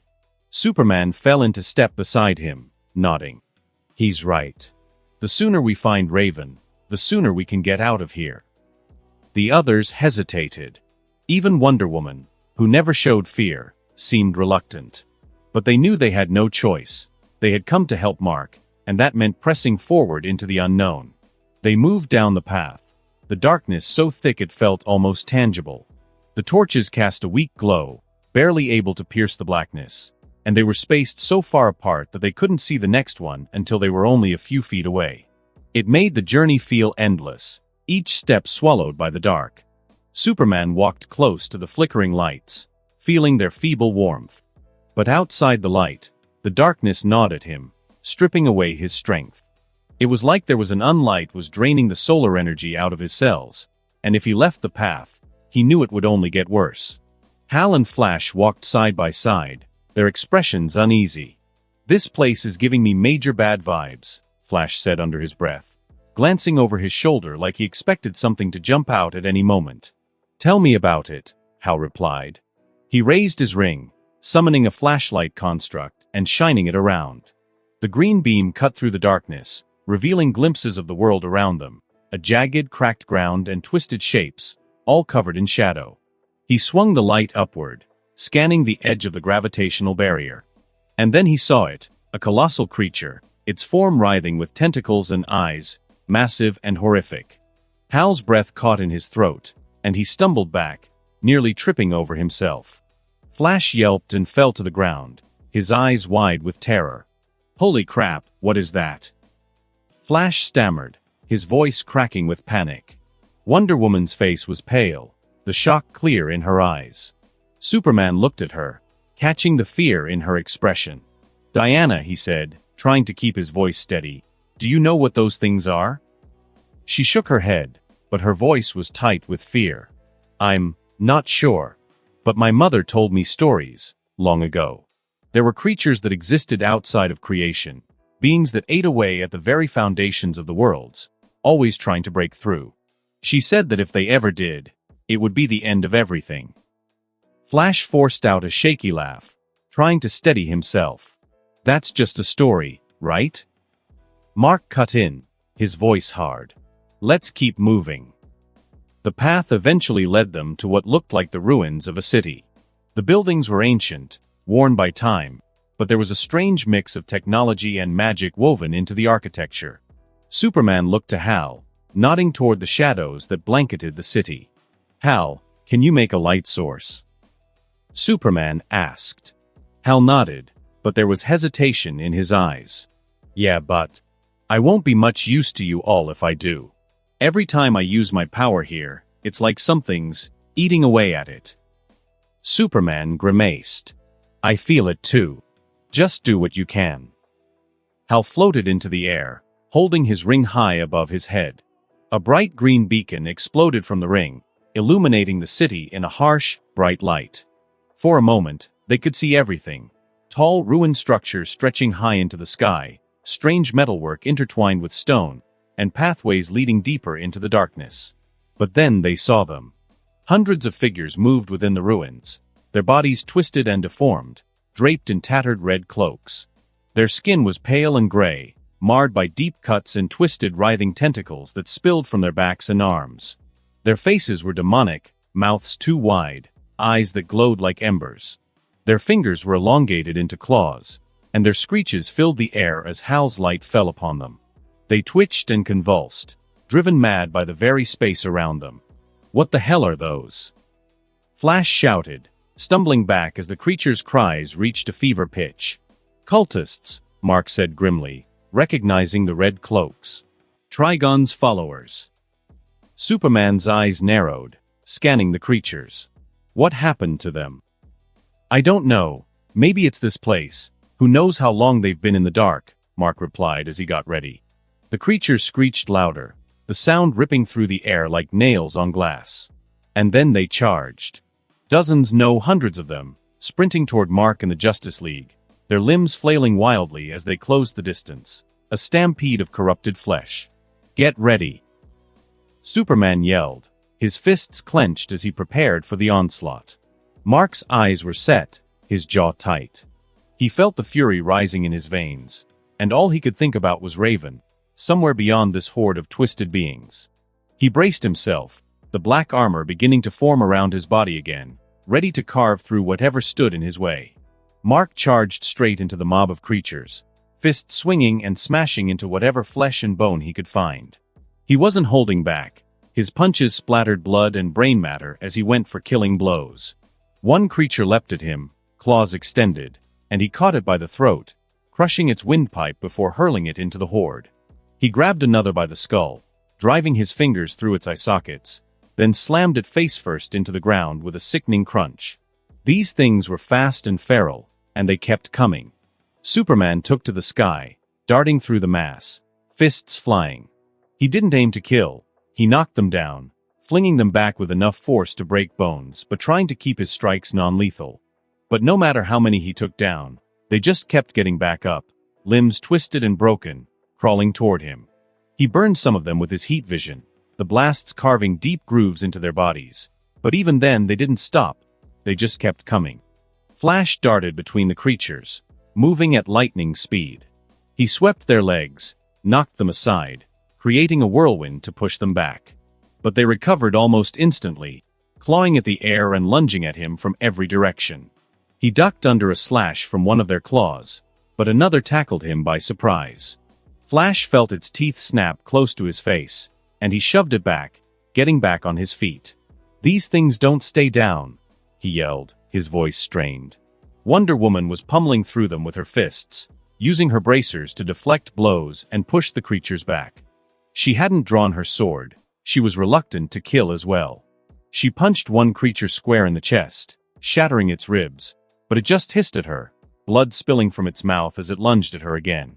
She was doing her best to incapacitate, to knock them unconscious, but they weren't slowing down.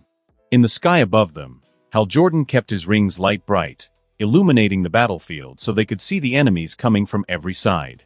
He hovered in place, eyes darting down as he focused on keeping the place lit. "I can't keep this up forever," Hal shouted, the strain in his voice clear. Mark didn't bother with anything fancy. He threw an elbow into a creature's face, caving in its skull, then stomped on another one's head, crushing it like a melon. The creature's blood sprayed across his armorette. "Stop holding back," he shouted to the others. "These people are dead. All that's left are these monsters." Wonder Woman glanced at him, hesitation in her eyes, but the truth was there. Mark was right. She gritted her teeth and drew her sword, a blade that had felled gods and monsters alike. She swung it clean through the neck of a creature, and its head rolled to the side, a fountain of black blood spurting from the wound. She cut through another, splitting it in half from the waist, then severed the arms of a third. Her eyes burned with fierce determination as she carved a path through the abominations. Superman and Flash exchanged glances. They couldn't do it. They couldn't bring themselves to kill. But they hit harder, Superman's punches turning into outright bone crushers, his heat vision searing through flesh and limbs. Flash became a blur of red lightning, battering the creatures into the ground, sending them flying back with every punch. One of the creatures wrapped its tentacles around Flash's legs, pulling him down. He fell hard, hitting the ground with a grunt, and another creature lunged, its jaws opening wide to bite into his shoulder. But Mark was there in a heartbeat, throwing a red sphere of condensed gravity that exploded on impact, disintegrating the creature and freeing Flash. "Get up," Mark barked, yanking Flash to his feet before slamming a fist into the face of another charging creature. Flash nodded, getting back to fighting, trying to stay close to Mark. But more creatures poured forth, not just from the ruins but from the ground itself, burrowing up like worms, clawing their way out of the stone floor to join the battle. The fight turned bad, and the group was forced to split up, each of them fighting off the waves of creatures coming from all directions. Wonder Woman slashed with her sword, cutting down anything in her way, the blade flashing in the torchlight as she left trails of blood in the air. She swung her shield like a bludgeon, bashing in the heads of anything too close to strike. One creature managed to get behind her, tentacles wrapping around her arm, but she spun around and sliced its head clean off. Superman's fists were like hammers, each blow sending creatures flying back. He used his heat vision in wide arcs, burning through the abominations like a scythe through wheat, but the darkness weighed on him, and the heat vision took more and more effort to keep up. He grappled with one creature that clawed at his eyes, tearing at his skin. With a roar, he snapped its neck, then tossed its body aside as three more piled onto him. He felt a deep pain emanate from inside him when he killed the creature, but he was seeing that he had no choice. This place was weakening him, and using his powers only accelerated it. Hal Jordan kept pouring more power into his ring to keep the light strong. But that left him vulnerable. He could only defend, not attack, as winged abominations broke off from the ground battle and ascended toward him. Their wings were skeletal, with feathers stripped to bare bones, and their faces were elongated, mouths lined with fangs. Hal formed a barrier around himself as they flew towards him. They clawed at his barrier, their talons scratching against the green energy, and Hal winced as the creatures dug into his shield, chipping away at it. Mark formed red spheres the size of cannonballs and hurled them into the horde, watching as they exploded on impact, dismembering any creature unlucky enough to be in their path. One creature clawed at his back, and he grabbed its arm, yanked it out of its socket, and used the limb as a club to bash another skull in. He ripped the head off one abomination and threw it into another, toppling both of them. Blood, black and steaming, sprayed over his armor as he carved a path through the horde. As they fought, Mark's thoughts were on one thing: Raven. Every blow, every kill, it was all to get to her, to save her. He felt the rage fueling him, pushing him forward as he tore through the monsters like they were paper. The ground beneath their feet cracked, and more creatures erupted from below, these ones larger and more monstrous, their forms grotesque, with twisted horns and multiple limbs, each limb ending in a claw or a blade-like appendage. Mark's breath quickened as he took them on, punching through their chests, ripping their organs out, dismembering them piece by piece. The others followed suit, holding their ground as best they could, fighting back to back as the sea of abominations swirled around them. "Mark!" Wonder Woman shouted, pointing into the distance. He looked up and saw it, a stone pyramid that led up to a plateau, lit by more torches, standing above the ruins like a throne. That was it. That was where Raven was. Mark's eyes locked onto the altar, and he began to move toward it, cutting through whatever stood between him and that place. "Push forward!" Superman yelled. "We're almost there." But then, a piercing screech sounded from above. Hal's shield flickered as the winged abominations clawed through it, and the moment the shield broke, they descended upon him like vultures. One sank its talons into Hal's arm, and he cried out as it bit into his shoulder, blood spurting from the wound. The light from his ring dimmed, and the moment it did, the world plunged into darkness. "Hal!" Flash yelled, but he could barely see him now, the green glow gone. The darkness was suffocating, and Mark felt it pressing in, heavy and cold. They were blind now, the light gone, and surrounded by creatures. Raven's screams echoed through the darkness, piercing and filled with agony. She lay on the stone altar, sweat pouring down her face, her body convulsing in pain. Around her, the cult's inner circle stood in formation, wearing blood-red cloaks that swayed as they chanted. Their voices rose and fell like a storm, speaking words in an ancient tongue as they invoked the name of their dark master. The spear of destiny, stabbed firmly into the ground beside them, shimmered with power. The darkness that pervaded everything else in this place was held back by its influence, forming a protective dome around the inner circle. Within this light, Trigon, possessing the body of one of his followers, loomed over Raven. He watched her suffer with an expression of twisted satisfaction, his eyes glowing. Even his main body, the massive demon chained in the distance, had its eyes open, a wicked smile spreading across its face, flames dancing around the plateau. "A new era is soon upon us," Trigon declared, his voice echoing like thunder. "The reign of Trigon will be born anew." Raven's body was racked with contractions, her muscles to seizing and spasming as the labor tore through her. The cultists' chanting grew louder, a maddening roar that seemed to shake the ground itself. They moved in rhythm, their arms raised to the sky as they repeated Trigon's name over and over. Trigon's laughter filled the air, deep and guttural. The flames surrounding the plateau burned higher, the light from the torches almost blinding as the moment drew near. Raven gritted her teeth, her hands clutching the edge of the stone altar as another contraction ripped through her. She could feel it, the baby moving through her, being born into the world of shadow and flame. And then, with a final scream, The baby came out. The tiny body slipped into the world, wet and crying, its high-pitched wails piercing the chanting that surrounded them. Blood covered Raven's legs and the stone altar, pooling around her as she lay gasping for breath. Her eyes were tired, sunken, but there was love there, love for her child, even in this moment of despair. The cultists' voices reached a fever pitch, and then, as the baby cried louder, they cheered, their chanting turning into a chorus of celebration. All hail Trigon! All hail Trigon! Trigon reached down and picked up the newborn child, holding it high above his head like a trophy. "Behold your master," he shouted, and the cultists erupted into wild cheers and cries of praise. The baby was small, its skin pale, but its features unmistakably like Mark's. It had tufts of purple hair, the color of ravens, sticking out from its head, and its eyes were wide.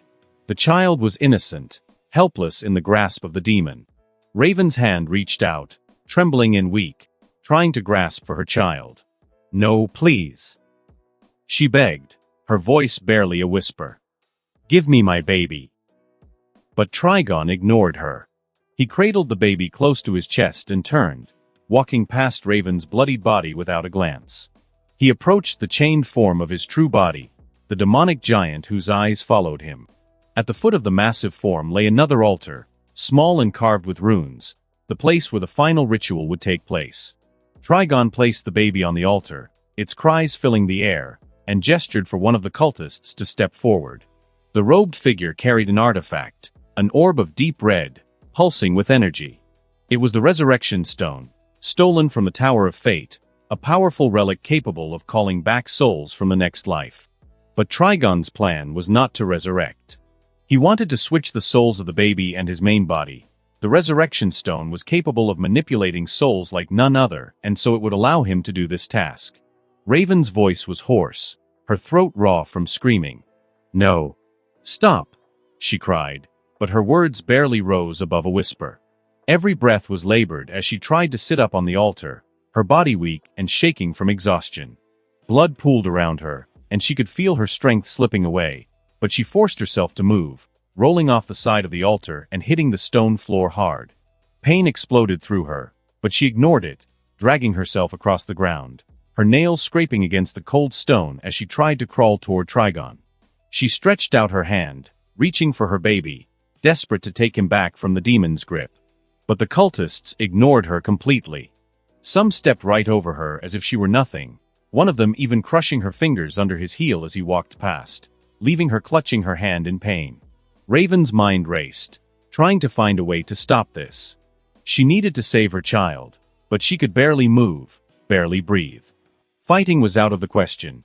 She didn't have enough strength to do anything to stop Trigon or his followers. But then her eyes locked onto the Spear of Destiny, glowing brightly as it was stabbed into the ground nearby. It was the main source of light protecting the circle from the darkness, and it was also the artifact that Trigon needed to fulfill his ritual. If she could destroy that light, she might be able to create a distraction, to slip away with her child. And without the spear, Trigon's plans would be ruined. He'd never be able to empower his body with the artifact. With a grunt of effort, Raven crawled over to the spear, her fingers trembling as she reached for it. She wrapped her hands around the shaft and, summoning the last bit of strength she had, pulled it from the ground. The moment she did, the light around them wavered, and with a cry of defiance, Raven hurled the spear off the pyramid. Instantly, darkness rushed in, swallowing the plateau. The protective circle shattered, and the cultists panicked as the darkness clawed at them, the corruption pressing against their minds.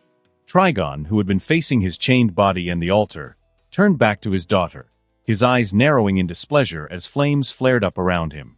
The flames erupted from his body like an inferno, covering the entire area, beating back the darkness and illuminating the plateau once more. He marched over to Raven, eyes glowing like molten lava. With a flick of his hand, he gestured toward her, lifting her up with an invisible force and slamming her back down onto the altar, pinning her there as she struggled weakly. "You struggle in vain, daughter," Trigon said, towering over her, his voice a rumbling growl. "You think I need light? Not 2 years ago, I had not felt light against my skin for millennia." He leaned in close, his face inches from hers, a twisted grin on his lips. "It is unfamiliar to me now. exposing. I much prefer the warm embrace of darkness. Raven glared up at him, hatred burning in her eyes. Then, why struggle? She forced out, every word a painful effort. Trigon's expression didn't change, but his eyes seemed to darken as he spoke. Long ago, there was a race of people, powerful and wise. But, as with all mortals, time turned their power to weakness, and their wisdom to arrogance. When they found themselves on the brink of annihilation, their king thought he could save them by taking their capital city to a place where no one would follow. Raven listened, trying to make sense of the story, even as her body trembled from the effort of staying conscious. He was right, Trigon continued, in that no being could cross into this realm. None from creation would dare follow. But what he did not foresee was the effect of this darkness, for it is not an absence of light, but something else completely. Only beings of superior quality are spared from its corruption, and even then, only temporarily. Trigon glanced at his massive form chained above them, a dark silhouette against the void. Had I remained here another few millennia, my body would have succumbed. Raven's eyes narrowed, disbelieving.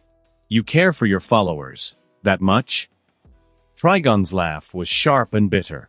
I hold back the darkness for only one reason. I do not want my new vessel to be corrupted. He looked at the altar, where the baby lay, helpless and wailing. Now it is time to begin. But before he could move, a flash of light brighter than anything else they had seen ripped through the flames, and Trigon's body was yanked violently through his own fire, crashing through the altar and smashing into the ground. The light dimmed for a moment, revealing Mark, his body cut up and bleeding, his armor dented and scorched. He stood at the center of the flame, holding the spear of destiny, its tip glowing with power. Get away from her. Mark roared, driving the spear deep into Trigon's side, twisting the blade. Trigon's body hit the ground hard, cracking the stone beneath him. Mark planted a foot on Trigon's chest, driving the spear deeper. I'm going to kill you. Mark shouted, gritting his teeth as he put all his strength into holding Trigon down. The rest of the Justice League, Superman, Wonder Woman, Flash, and Green Lantern, followed behind him, all equally as injured and battered. Blood dripped from open wounds, and exhaustion was painted on their faces. Hal's face was pale, his body trembling from exhaustion, but his ring still shone bright. Trigon's growl echoed like an earthquake, deep and angry. You think you can stop me, mortal? He hissed. His eyes burned with red energy, and before Mark could react, twin beams of hellfire shot from Trigon's eyes, slamming into Mark's chest and sending him flying across the plateau, the spear ripping from Trigon's side as Mark tumbled to the ground. Mark! Raven cried out, her voice filled with desperation. She watched as Mark crashed into the stone steps of the pyramid, his body slumping from the impact. Trigon rose to his feet, the wound in his side healing rapidly, flames licking up and down his body as he regained his composure. You will regret coming here, he laughed darkly, his voice dripping with venom. Superman charged at Trigon first, fist pulled back, aiming for his jaw. Trigon caught the punch, absorbing the force, his eyes gleaming with wicked amusement as he squeezed Superman's fist. Superman grunted, pushing back with his strength, but Trigon didn't give an inch. With a quick motion, Trigon twisted Superman's arm, forcing him down to one knee. But before Trigon could capitalize, Wonder Woman dashed in from the side, her sword slashing downward. The blade came for Trigon's neck, gleaming in the torchlight, and he released Superman just in time to catch the blade in his bare hand. It cut into his palm, blood dripping from the wound, but Trigon grinned and flung the sword away. Wonder Woman swung her shield forward, slamming it into his chest, forcing him to stumble back. Superman followed up, launching a hard punch to Trigon's ribs, his knuckles digging deep into the demon's side. Green Lantern hovered above, his ring flaring as he created green chains that snaked around Trigon's limbs, pulling tight and holding him in place. Wonder Woman used the moment to loop her lasso around Trigon's neck, yanking hard and pulling him to the side. Superman took the opening, unleashing a torrent of heat vision that burned into Trigon's chest. Trigon let out a growl, the flames around him erupting higher as he flexed his muscles, the green chains straining against his strength. He roared and snapped the chains apart, then grabbed Wonder Woman's lasso, yanking her forward and off her feet. As she flew toward him, Superman caught her mid-air, steadying her before they both landed on the ground. Hal immediately formed a massive construct, a green battering ram, and sent it flying toward Trigon, aiming to slam into his chest. The battering ram struck, forcing Trigon back a step, but he dug his feet into the stone ground, stopping the momentum. His eyes flashed, twin beams of red energy cutting through the air. Hal raised a green shield just in time, the red beams bouncing off and scorching the ground around him. "Diana, move in!" Superman shouted, taking to the air again. Wonder Woman rushed in low, her shield raised, and Superman dropped down at the same time from above, sandwiching Trigon between their attacks. Superman's fists hammered down on Trigon's shoulders, while Wonder Woman slammed her shield into Trigon's stomach. Trigon took both hits, barely moving, then swung his arms out wide, knocking them both away. Mark pulled himself up from the rubble, his muscles screaming in pain, but all that faded when he saw Raven. She lay on the altar, her body bruised and covered in blood. She looked so small, so fragile, but she was alive. He rushed over to her, everything else, the chaos, the battle, Trigon's roars, fading away. He dropped to his knees, grabbing her, pulling her into his arms, holding her close as if she'd disappear if he let go. "Mark," she whispered, her voice raspy, barely audible over the sounds of the fight around them. "You came." "Always," he said, his voice trembling with relief and emotion. His anger at Trigon, his rage, it all disappeared the moment he felt her against him. The world narrowed down to just her, and for a moment, there was no battle, no darkness, just them. He ran his hands over her hair, cradling her head as he pressed his forehead against hers. He held her as tight as he could without hurting her, his heart pounding in his chest. "I'm getting you out of here," he whispered, his voice strong with determination. He started to lift her, to carry her away from the altar, away from this nightmare, but Raven's hand pressed weakly against his chest. "No," she said, shaking her head, wincing from the pain. "We can't leave. Not yet." Mark's eyes searched hers, filled with confusion. "Why?" he asked, his voice low. "We need to get out of here." Raven's eyes turned toward the altar where their baby lay, surrounded by an aura of dark energy, protected by Trigon's power. "Our child," she said, her voice breaking as she spoke. "He's on the altar. We can't leave without him." Mark followed her gaze, and his face hardened as he saw their child. He nodded once, eyes locking back onto hers. "We'll get him," he promised, his voice steady and calm. He leaned in, pressing a quick kiss to her lips, then leaned her gently behind the altar, making sure she was as safe as she could be. Flash! Mark yelled, turning his attention to the battle. A streak of red zipped toward him, stopping suddenly at his side. Flash was panting, bruises covering his face and body, his eyes darting around as he spoke. "Kinda busy here, man," he said, glancing back at the cultists who were trying to claw at him. He'd been running circles around them, dodging their attacks and helping Superman and the others as they fought Trigon. "Get the baby," Mark said, pointing to the altar. Flash didn't hesitate. "On it," he said, and in an instant he was gone, a blur of red streaking toward the altar. He dodged the cultists, slipping through their ranks like water, and reached the altar in a heartbeat. He reached out to grab the baby, his hands moving in a blur, but the moment he touched the barrier surrounding the child, his hands burned. Ow! Flash yelped, shaking his hands at super speed, trying to put out the flames that licked at his fingers. Flash vibrated his hands, moving them fast enough to phase through most barriers, but even then, the dark energy repelled him, keeping him from grabbing the baby. He ducked and dodged as the cultists threw spells and hexes at him, lightning bolts and bursts of fire sizzling through the air. "This isn't working, Mark," Flash shouted, jumping back as a blade of energy sliced the air in front of him. Raven's voice was weak but urgent as she spoke from behind the altar. "It's no use," she said, her breath heavy. "Trigon's power fuels the barrier. Only he can undo it." Mark's expression darkened, his eyes flickering with fury as he turned to look at Trigon, still fighting the Justice League. He clenched his fists, rage boiling up inside him. "We need to kill him," Raven said, her voice suddenly cold and hard, matching his. Her eyes were fierce. "He's as weak as he'll ever be. That body, it's mortal. And only part of his soul is in it." Mark nodded, the decision made in an instant. "Stay here," he said, his voice soft as he kissed her one last time. Then he stood, his eyes scanning the plateau, taking in the chaos of the battle, the cultists, and the altar. He needed a way to turn the tide, a way to end this. His eyes fell on the spear of destiny, glowing as it lay on the ground. The spear's light was keeping the darkness at bay, stopping the creatures from climbing the pyramid. But then he saw something else, something scattered among the artifacts that had been thrown around in the fight. A golden helmet. Mark recognized it instantly.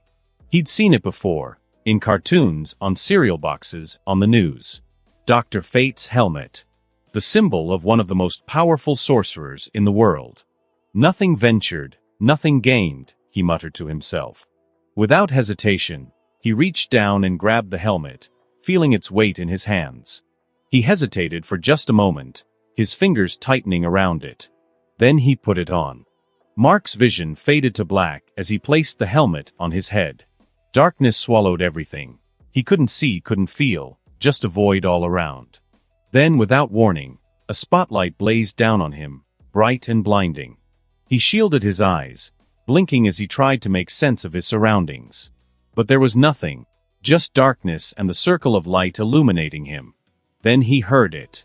A voice, deep and rumbling, like the earth groaning under pressure. "A new host has donned the helmet." The voice came from everywhere, echoing all around, the words repeating and overlapping like a chorus. "Chaos has arisen.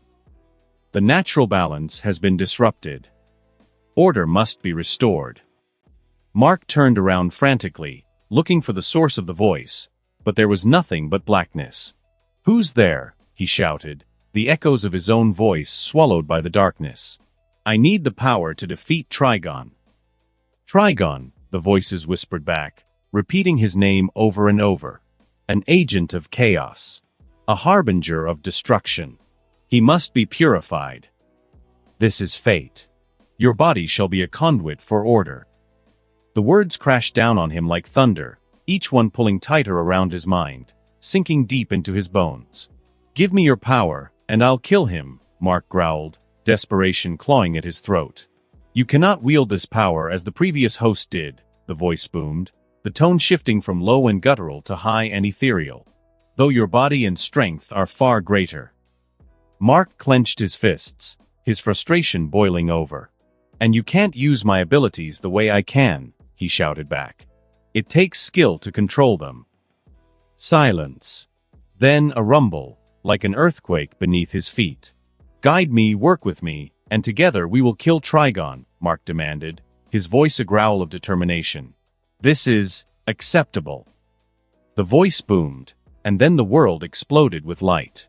The darkness split open, and Mark was slammed back into reality, gasping for air. His head throbbed with pain as a flood of knowledge and power poured into his mind, filling every corner, every thought. He felt a presence settling inside of him, guiding his movements, showing him possibilities. A golden glow radiated from his body, and he felt the armor shift around him, molding into something new, something powerful. A golden cape flowed from his back, and intricate designs crawled up his arms and chest. Mark floated above the ground, the power of fate thrumming through his veins. The void around them shook as he raised his hand. "Instrument of chaos," he boomed, his voice layered with the echo of Nabu's, deeper and more powerful. "Your actions have disrupted the order of the universe. Prepare to be purged." He lifted off the ground, floating high above the plateau, his arms spread wide. "Let these shadows crawl back to the abyss," he declared, his voice echoing throughout the darkness. He held out his hand, and a golden ankh appeared, growing larger and brighter until it was 3 times his height, its light cutting through the darkness like a blade. The ankh flew to the center of the ruined city below, hovering in the sky.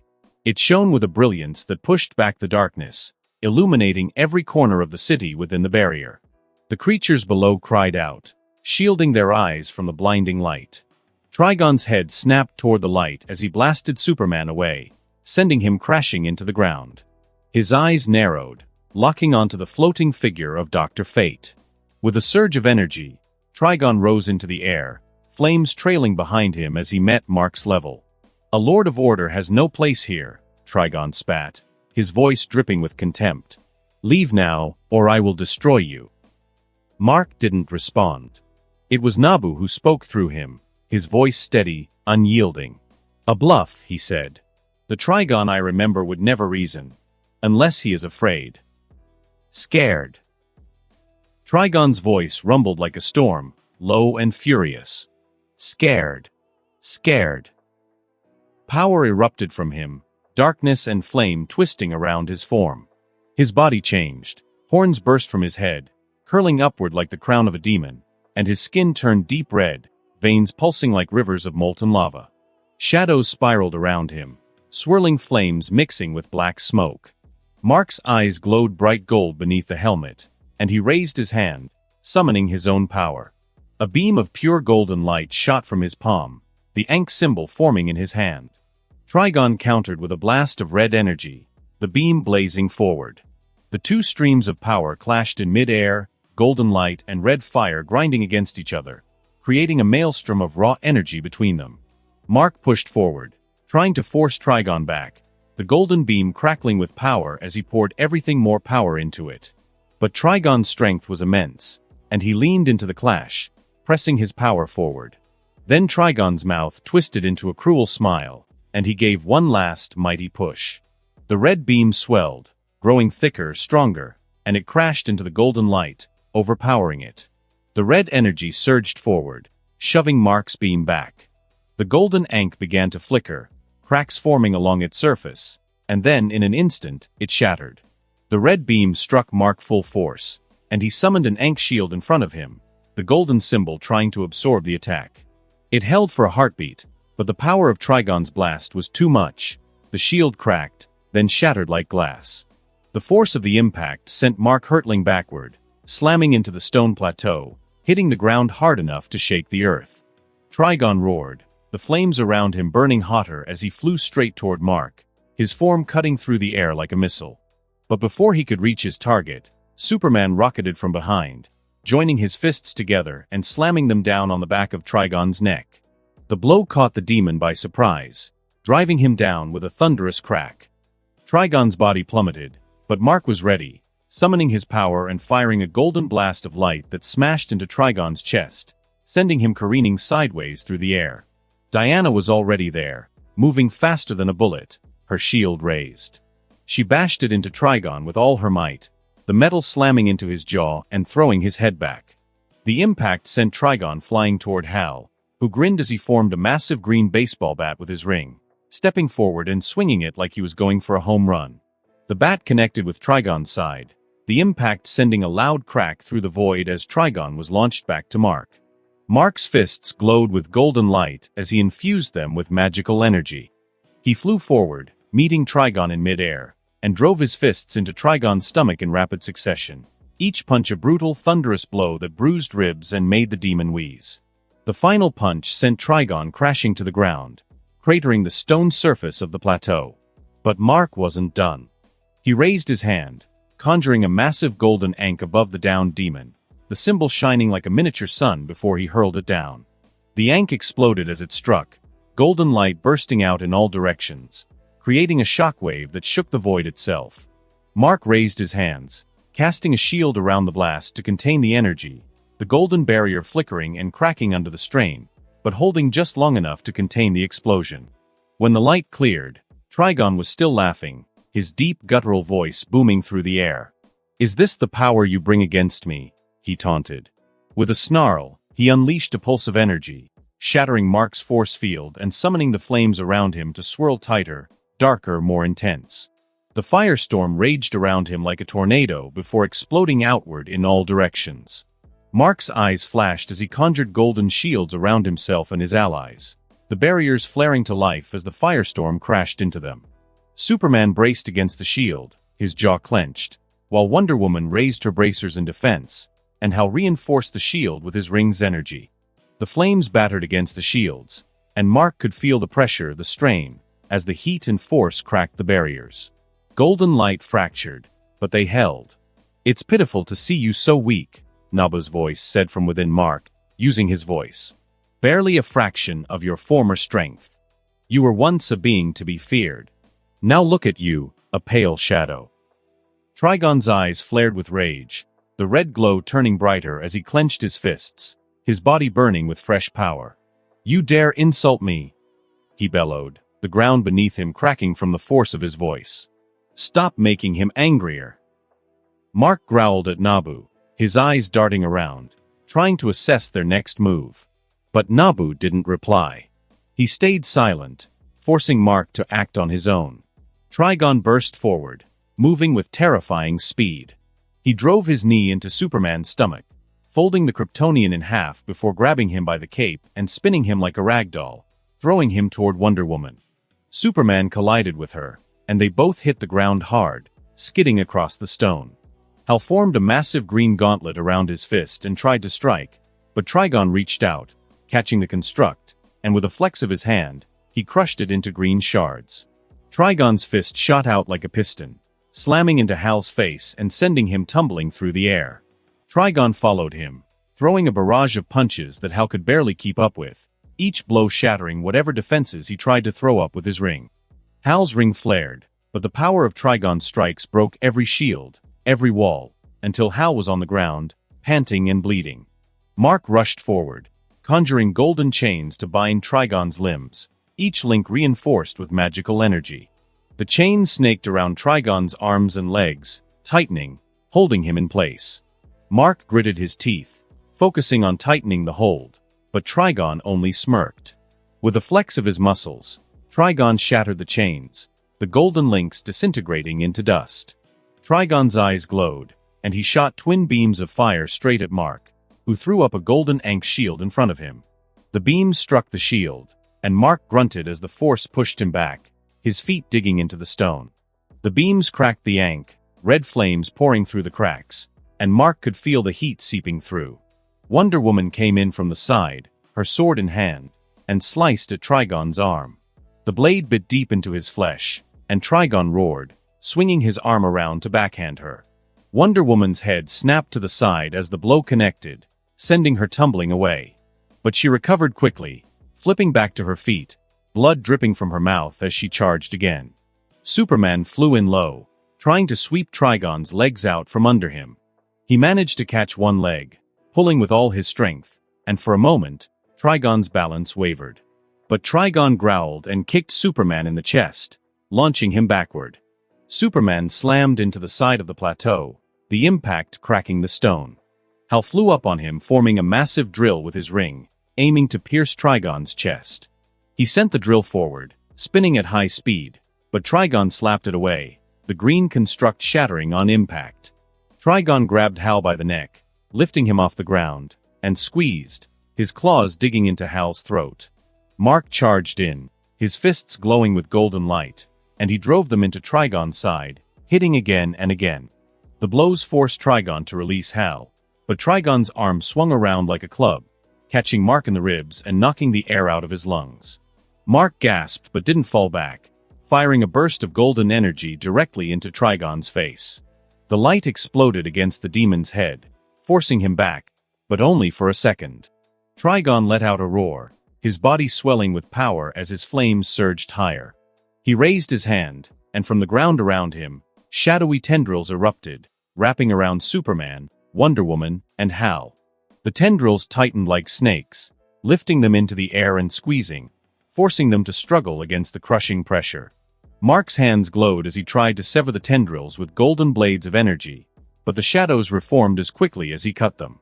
The darkness around them grew thicker, swallowing the little light that remained, and more shadows erupted from the ground like tendrils, reaching for Mark. The shadows clawed and slashed at his golden barrier, pushing it to its limit.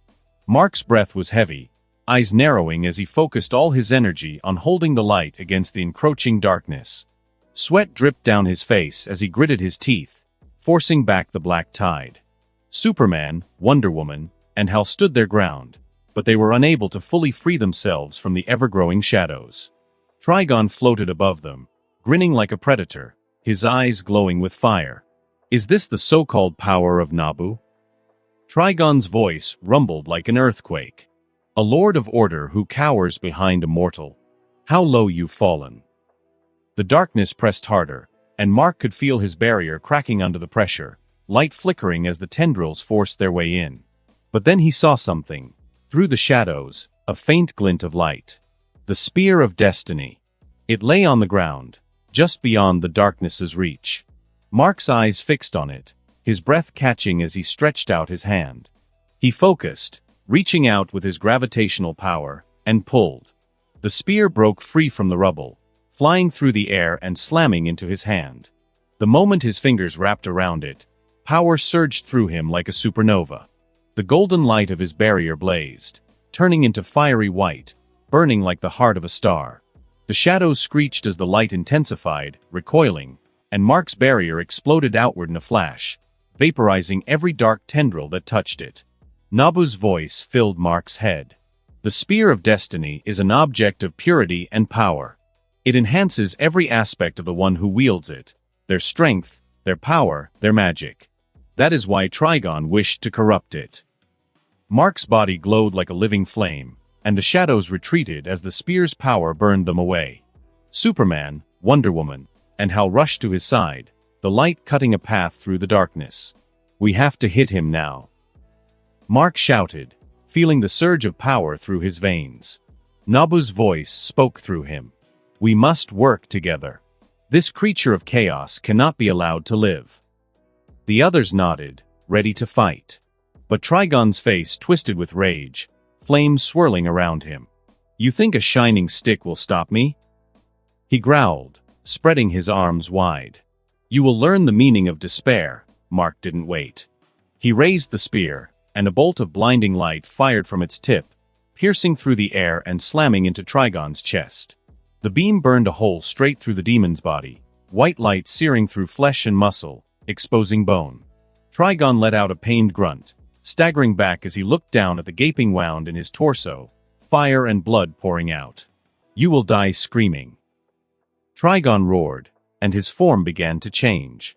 His muscles bulged, his skin darkened, and his human appearance twisted into a larger hulking form, a miniature version of his true self. Even more horns sprouted from his forehead, and flames wrapped around his body like a living cloak. Hit him now. Mark yelled as they all charged. Mark rushed in first, the spear blazing in his hands as he stabbed it into Trigon's abdomen, pushing deep and letting the light flare from the wound. The spear sizzled as it cut through flesh, and Mark twisted it violently. Trigon let out a bellow, grabbing for Mark, but Superman flew in from behind, ramming both fists into Trigon's spine. The impact forced Trigon forward, and Mark used the moment to rip the spear free, slashing upward and carving a burning gash through Trigon's chest. Wonder Woman darted around, shield raised, smashing it into Trigon's legs to destabilize him. She was fast, darting in and out of his reach. Hal stayed in the air, forming giant green energy gauntlets around his fists, hammering down on Trigon's head and shoulders to keep him off balance. Trigon howled and fired beams of red power from his eyes, aiming at Mark. Mark swung the spear in front of him, creating a white-golden ink barrier that deflected the beams, scattering the energy into the sky. Superman flew in low, grabbing Trigon's ankle and yanking with all his might, throwing the demon off his feet. Diana, take it! Mark shouted, tossing the spear to Wonder Woman. The moment the spear touched Wonder Woman's hand, white light engulfed her, flooding her body with strength. She jumped up high, thrusting the spear down, driving it through Trigon's shoulder, pinning him to the ground. White flames erupted from the wound, and Wonder Woman dragged the spear through his shoulder, tearing through flesh and bone as Trigon roared in pain. She yanked the spear free, slashing it across his neck in a deadly arc, and tossed it to Superman. Superman caught the spear, and it burned even brighter in his grip. His eyes glowed pure white as he focused the energy into his heat vision, firing 2 concentrated beams directly into Trigon's chest. The heat vision, enhanced by the spear's power, blasted through Trigon's body like molten metal, tearing chunks out of his torso. Superman followed up with a series of brutal punches to Trigon's face, each blow amplified by the spear. Hal! Superman called out, throwing the spear into the air. Hal formed a giant green whip with his ring, grabbing the spear mid-air and swinging it down like a blade, cutting deep into Trigon's leg. The demon's blood sprayed out in a burning arc as the light cleaved through him. Hal's constructs glowed with a white hue from the spear's power as he swung the spear back and forth, each hit slashing at Trigon's limbs and forcing him to stumble and falter. His healing was working overdrive to put his body back together. It also had to overcome the stain of light that the spear left behind. Mark rushed in again, grabbing the spear out of Hal's construct, and thrust it back into Trigon's side. He focused his gravity powers, pulling Trigon up and slamming him down, pinning him to the ground. The spear glowed with all its intensity, and Mark pushed deeper, white flames flaring from every new wound. Trigon snarled, pushing back against the gravity, struggling to his feet. He swung wildly at Mark, but Wonder Woman blocked the blow with her shield, her muscles straining as she held back the demon's strength, Superman having to come behind her to stop her from flying off. "Keep going," they yelled as they parried the next swing, creating an opening. Mark stabbed the spear upward, piercing through Trigon's ribcage, the light burning through bone. "You won't touch her ever again," Mark yelled, twisting the spear as he pushed deeper, letting the white flames sear into Trigon's body. Superman flew in next, smashing into Trigon's jaw with an uppercut, followed by another punch to the gut. The hit sent Trigon stumbling back, the spear still embedded in his ribs. Hal summoned a giant green battering ram and slammed it into Trigon's back, keeping him from recovering. Mark pulled the spear free, and plunged the spear deep into Trigon's back, the blade sinking to the hilt. Trigon's roar was deafening as the power of the spear flooded his body, forcing him to his knees. "Now!" Mark shouted. Superman, Wonder Woman, and Hal rushed in, fists, swords, and green constructs battering Trigon from all sides. Every blow cracked bone, tore flesh, and drove the demon down further. Trigon, in a fury, released a shockwave of scorching fire from his body. The flames exploded outward. Superman and Wonder Woman were thrown back, shields and arms raised in defense. Hal's constructs flickered and shattered as he was forced away. Mark flipped backward through the air, but before Trigon could recover, Mark's eyes glowed, and he extended his hand, summoning the force of his gravity powers. Trigon's body was yanked back toward Mark like a rag doll, his wounds pouring fire and blackened blood. With a shout, Mark threw the spear, the blade whistling as it sliced through the air. It pierced Trigon's chest, the force of the throw so strong it burst out through his back. Before Trigon could react, the Flash was there, catching the spear as it came out. The moment the spear touched Flash's hand, he vanished in a blur of light, moving so fast he seemed like a living lightning bolt. The Flash circled Trigon, stabbing him millions of times per second.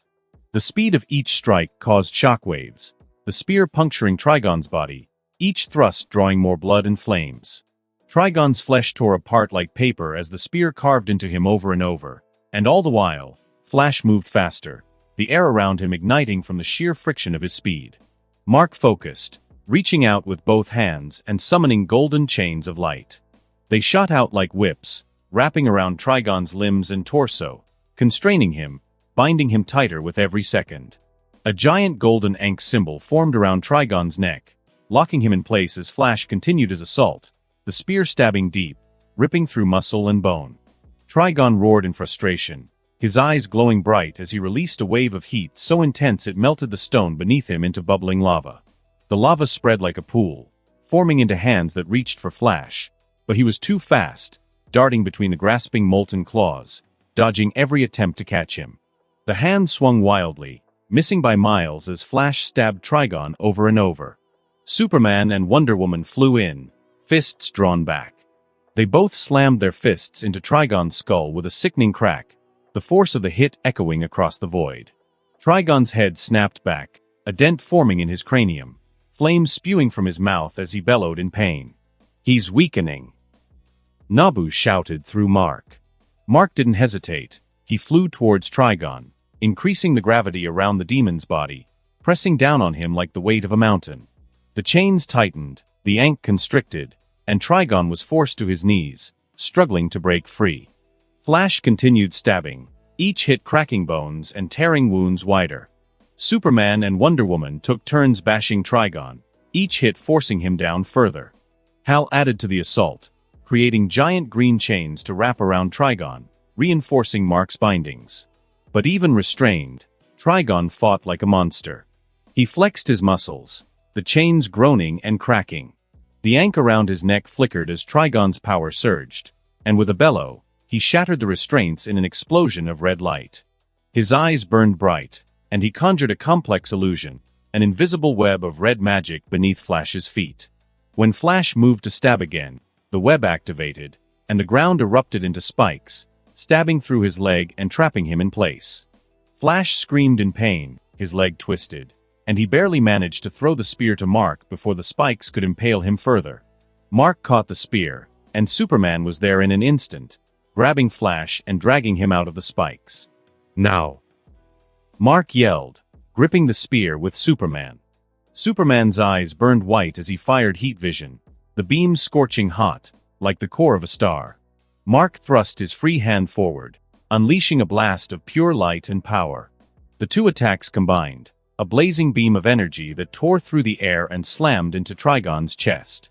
Trigon tried to conjure a shield, red energy swirling around him, but the combined blast cracked through it like glass, shattering the barrier into shards. The energy burned through his flesh, sending flames and blood flying in all directions, forcing the demon to stumble back, roaring in agony. "Keep him busy," Mark shouted. Superman nodded, dashing forward. His fists tightened as he laid into Trigon's torso with relentless blows.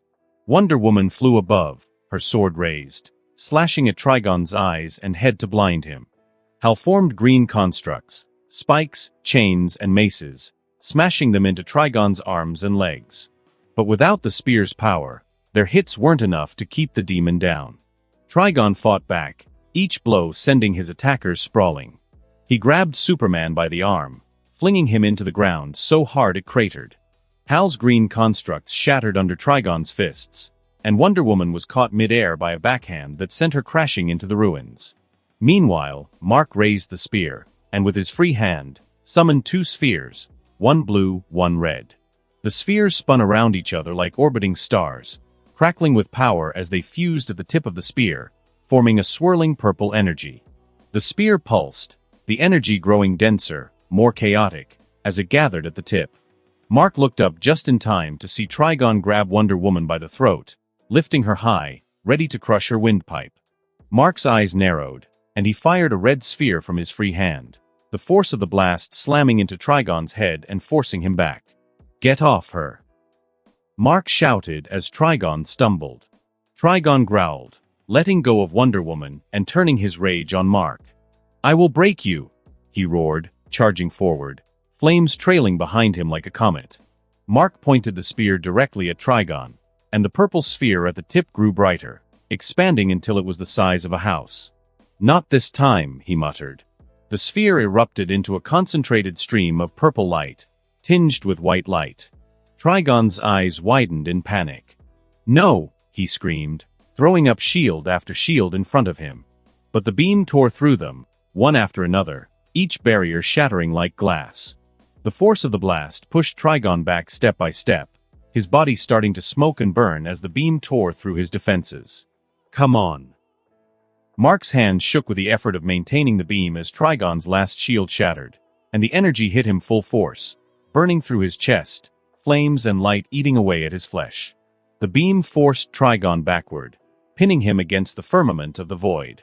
The solid barrier cracked under the strain, splintering like a mirror. "Shit!" Mark whispered as he saw the cracks spread. "No, no, no!"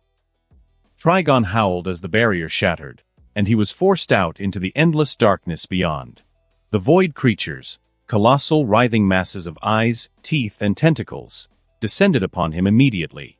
Trigon roared in rage and desperation, blasting them with all the power he could muster, throwing flames and dark magic, trying to kill them. But it was useless. The creatures devoured the energy, their tentacles absorbing every bit of power. They latched onto him, claws and fangs tearing into his flesh, ripping him apart piece by piece, his screams echoing through the void. Mark, panting and shaking, stabbed the spear into the ground, and a massive gravitational field erupted from the point of impact, pushing the creatures back. The creatures snarled, trying to fight against the pull, their massive forms clawing and biting, but the field held them at bay for now. Everyone out. Mark shouted, summoning a golden ank-shaped doorway behind him, leading back to the original gateway to Earth. Superman, injured but still moving, picked up some of the cultists, ferrying them through the portal. It was instinctive for him to save lives, even if they were the enemy. Hal flew above, creating a green sphere to scoop up the remaining cultists and move them to safety. Flash, despite his broken leg, limped over to the altar, carefully picking up the crying baby. He handed it to Raven, who clutched the child tightly, her eyes wet with tears. Wonder Woman helped Raven stand, guiding her to the portal. As they passed Mark, Raven turned, eyes pleading. "Come with us. Please." "I will," Mark said, forcing a smile. "As soon as you're all safe." Raven hesitated, her gut twisting with unease, but she nodded, rushing through the portal with the others. Mark's grip on the spear tightened as the creatures pressed harder against the gravitational field, their eyes boring into him like he was prey. Beyond them, he saw something move, a shadow larger than any he'd seen. It emerged slowly, its body covered in writhing tentacles, a face filled with countless eyes and fangs. "Now." Naba's voice rang out in urgency. "They have all crossed through the portal. The spear will hold the creatures back, but only for a moment." Mark's hands shook as he nodded, and finally let go of the spear. The gravitational field exploded as he rushed through the ank-shaped portal, darkness rushing in the moment he left. The last thing he saw was the spear's light being devoured by the creatures as they tore through everything in their path. Mark came out the other side, breath ragged, the glowing ank closing behind him. He could see the creatures slamming into the golden barrier, the last of its light being consumed. "Close it now," John shouted. Mark pulled Houdini's key from his pocket, jamming it into the air where the portal was and turning it clockwise. The portal blared to life one last time, then collapsed in on itself, sealing the rift. Mark raised his hands, light pouring out as he tore the gateway from its anchor in reality, disintegrating it into nothingness. The air fell silent. Mark, Superman, Wonder Woman, Hal, and Flash all stood in silence, breathing heavily, covered in sweat and blood, their bodies battered. They all glanced around, seeing the cultists either unconscious or contained. Finally, they breathed a sigh of relief. Raven rushed over to Mark. Her arms wrapped around him tightly, face buried against his chest. Her whole body shook, relief and joy flooding through her. "You're here. You're okay," she whispered, holding on to him like he might vanish again. But Mark didn't move, didn't return the hug. He stood stiff, face blank, eyes distant as if looking right through her. Raven's brows furrowed as she pulled back, searching his eyes. "Mark?" she asked, confused, reaching up to touch his face.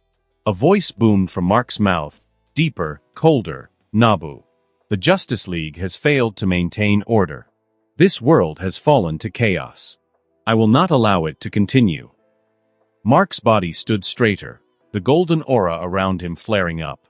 "Using this vessel, I will begin to bring true order to the world." "No," Raven shouted, stepping back in horror. "Please let him go. Mark isn't yours to control." "He is mine," Naba's voice responded flatly. "This body allows a greater output of my power than my previous hosts. It is necessary." Raven's eyes filled with tears, desperation taking over. She looked at Mark, trying to find any sign of him, but his face remained blank, devoid of emotion. But then something changed. Mark's arm began to darken, the veins turning black. The darkened arm reached up slowly, fingers brushing against the helmet of fate, and yanked it off his head in one swift movement.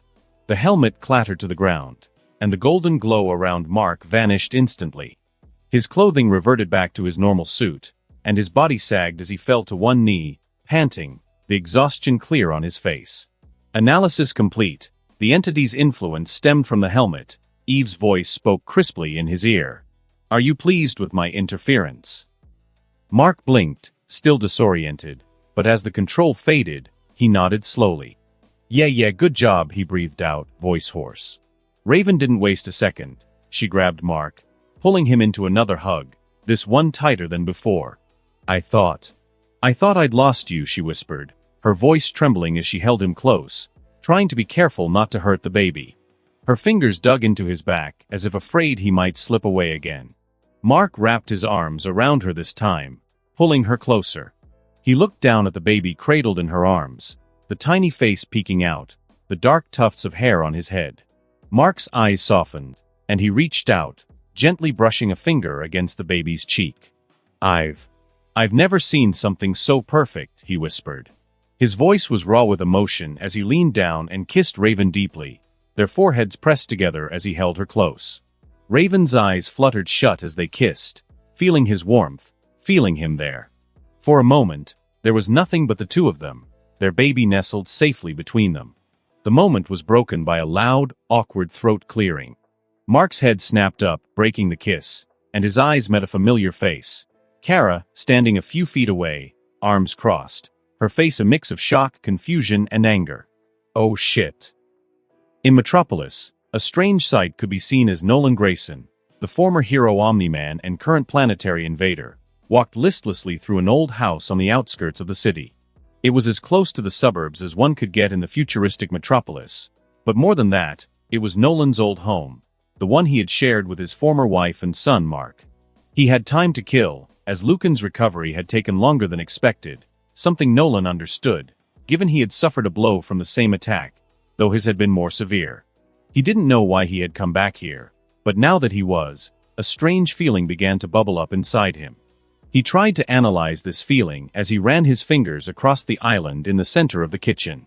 It felt like regret, but he knew it was different, as if he regretted no longer being in this house. Turning his head, he could hear Anissa on the edge of his senses. He cast the strange feelings aside and focused on the task at hand. With Lucan recovering, they were back to full strength, meaning their next attack wouldn't fail, but Nolan wasn't going to take any chances. In an un-Viltrumite manner, he began formulating a plan that didn't rely on brute force. Flying into the garden, Anissa walked through the door. "Will the Kryptonian hear us from this distance?" she asked, cutting straight to the chase. "No, he would need to be actively listening for us to isolate our voices," Nolan responded. He had gathered a considerable amount of information on the Justice League and its members, especially Superman, his only equal when it came to raw power. "Then what are we waiting for?" "Lucan is waiting in the lithosphere for the signal," Anissa said, her tone tinged with annoyance.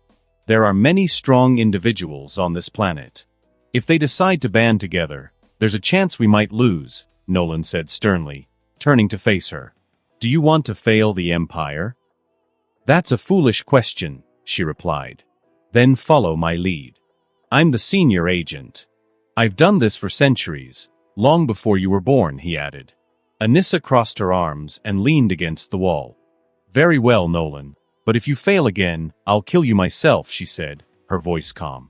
"We won't fail," Nolan said, his expression grave as he looked toward the living room, where the bodies of the current residents lay on the floor.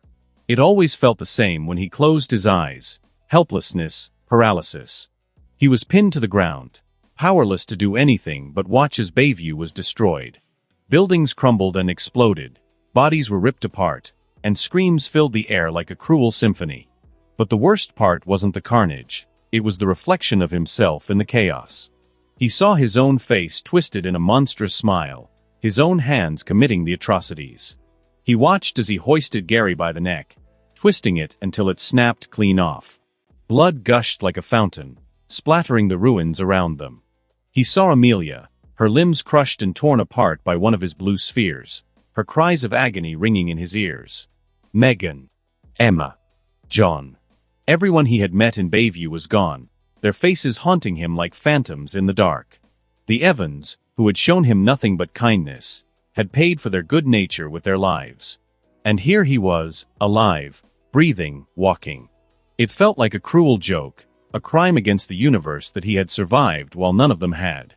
Mark opened his eyes with a gasp, the cold metal ceiling of the watchtower room coming into view. His chest heaved as he lay there, staring into nothingness, the weight of his memories pressing down on him like a vice. but he shoved the thoughts away with practiced force. There was only one person responsible for what happened in Bayview, and that person was dead now. Rubbing his eyes, he sat up, his feet touching the icy metallic floor. The bed next to him, empty. Too empty. Time, he murmured hoarsely into the silence. 3:34 a.m., UTC, came Eve's soft, mechanical response. Mark sighed, knowing sleep wouldn't come again. Not tonight. Not for a long time. He rose from the bed and shuffled to the small wardrobe, its contents sparse and uniform. His personal belongings, his old life, had all been obliterated along with Bayview. For now, he had to make do with what the League had provided, standard issue uniform. He pulled on a plain white t-shirt, a fresh pair of boxers, and the gray jumpsuit bearing the Justice League symbol on its chest. Practical. Clean. Soulless. Once dressed, he slipped on his shoes and stepped into the corridor. The watchtower was bathed in dim light, the artificial equivalent of night hours. He had no destination in mind. He just needed to move it, at least gave him a chance to think about everything that had happened this past week. While slow his memories started to pour back in from his old life, the first ones being those of Kara, then his mother, and soon it all came flooding back. The strangest thing, however, was how disconnected the memories felt at first, like he was only getting images without any meaning attached to them. For a while it felt like there were two different Marks, the one who lived in Bayview and the one who did not. As the feeling associated with his memories returned, it felt as if he was neither Mark now. In fact, he felt like a strange amalgamation of both. That's if he was even that different in the first place. Mark tubbed his head. Way too early for an existential crisis, he thought to himself. Though with those memories came sorrow as he thought of Oliver, his younger brother. He didn't know him at all, but he wished he could have. He never deserved what happened to him. After walking for a while, he appeared in front of a door. Stifling his movements, he quietly approached and entered the correct code, which unlocked it. Moving through soundlessly, he found himself in a spacious living room that opened into a kitchen area, with 3 doors leading off of it. One door led to a shower, and the other 2 opened into bedrooms. This was just one of many family rooms on the watchtower. Many of the League members had families of their own. Whether they needed a safe place or simply wanted to spend time with their significant other, they could make use of these rooms. The idea, surprisingly enough, had been implemented by Batman himself. Even if Mark didn't like the man, he had good ideas. Well, most of the time. When it came to people, though, he was sorely lacking. How much could have been avoided if Batman had just talked to him? If any of them had taken the time to communicate, instead of acting on assumptions? Mark had grown up on Earth. His mother was from here. Just because he was part alien didn't mean he was here to conquer. From what Kara had told him, he had those same suspicions when Superman first arrived. And he had felt the same way when she herself had come to Earth. Mark quietly approached the second door and opened it without a sound. As soon as he crossed the threshold, his eyes were immediately drawn to one thing: the small cot resting in a quiet alcove near the window. His heart skipped a beat, and his stomach tightened as he moved toward it. There, sleeping peacefully, was his son. His son. It still didn't feel real. Mark reached down, picking him up gently, and felt his stomach flip as his son's tiny squirming form rested in his arms. It was real. The overwhelming love he felt for the small bundle in his arms was indescribable. He couldn't imagine ever regretting what had happened to bring him here. The guilt still lingered at the back of his mind, but all he had to do was feel his son squirm in his embrace to be reminded of what mattered most. He would do anything for him. As angry as Raven was with him at the moment, she had allowed him this one thing. Ever since he regained his memories, Mark had known there was only one name he could choose for his son. There was no other that felt right. Mark placed his finger down, and a tiny soft hand wrapped around it. Waylon Grayson. Mark's gaze shifted to the bed, where his wife slept. Of course, she'd been awake the whole time. She undoubtedly had dozens of spells placed around the room, each one alerting her of anyone who dared approach them or threaten their baby. He rocked Waylon a little more, pressing a gentle kiss to his forehead before placing him back in the cot. Then, Mark turned to Raven. She was sitting at the edge of the bed, her arms crossed. She had borrowed a nightdress from Kara, one that was slightly too large for her, giving him an all-too-good view of her body. Before they were married, it had been torturous whenever they were together. Raven's slender, toned body, tight and firm, like most heroines, was alluring. Her thighs were thick, and though not large, her bust was full. But by far, her most striking feature was her smooth, pale gray skin and the cascade of her purple hair. She was beautiful in every way, and he loved her almost as much as he loved their son. Though at the moment he wasn't in their good graces. Despite having no memory of Kara at the time, he'd still gone and gotten married and had a child with another woman, and while he couldn't be blamed for it, he couldn't blame the women for needing some time to adjust. At least that's what they told him, that they needed some time to discuss things with each other before anything else happened. For Raven, that meant giving him the silent treatment, but unfortunately for her that wasn't as effective as she thought it was. Mark had spent months with Raven before she said a single word, and after a long time living together he could read her like a book. So no matter what body language she tried to use as a front, it all fell apart when he knelt down and looked into her violet eyes. She loved him just as deeply as he loved her, and even with this difficult situation it wouldn't change. She was stubborn though, so he wouldn't get a word out of her until she was ready, but that didn't mean. Mark leaned forward and pushed his lips against hers, kissing her deeply. She reciprocated immediately and with no hesitation, her arms wrapping around his neck as she does everything in her power to deepen the kiss. Mark's arms wrap around her. He starts to harden as he feels her warm body through the thin material of her nightdress. She's practically moaning into his mouth right now, and she's even actively trying to pull him onto the bed, but he stops her. He pulls back from the kiss and looks at her deeply flushed face. She's panting heavily and her eyes are fluttering. Mark kisses her on the nose before leaning forward and whispering, "Good night." She shouts him angry glare that just looks like a cute pout. Nonetheless, he smiles before taking one last look at Waylon and then leaving the room, closing the door behind him. Though when he did leave, he came face to face with a very annoyed and very pregnant Kara who slept in the other room. "You know I could hear you pee in your room if I wanted to," she said in a terse tone. "I hope you don't," he said with a sheepish smile as he scratched the back of his head. Kara looked annoyed for a few more seconds before she sighed and let her annoyance fade away. She waddled closer to him and hugged him tightly, an action he reciprocated. The hardest part about all this was that he really did love Kara as well. They had shared many things together, even if he hadn't spent as much time with her than he had with Raven. Not for lack of trying, he thought to himself. Though it did seem that the moment he met Kara he didn't have a second of rest, apart from the time he had a hole in his stomach. He tensed slightly as he remembered a certain person who accompanied that memory. Though if Kara felt his shift, she gave no indication. "I'll have to find her soon," he thought.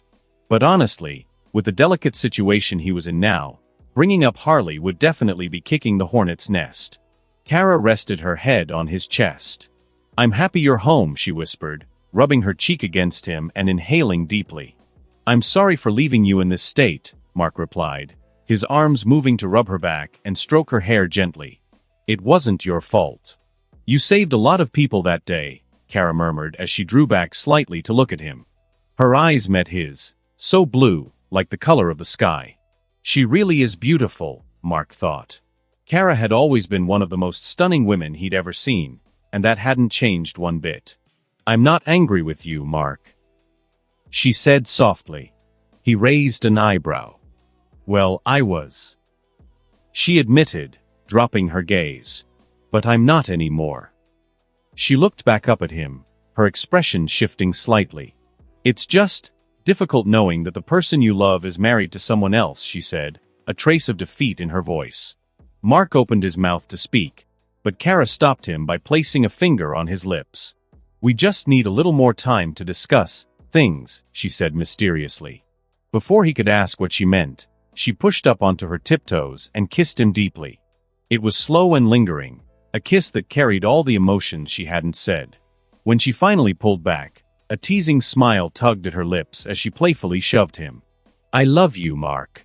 Now get out of here before I throw you out," she quipped. Mark smirked, blowing her a kiss as he turned to leave.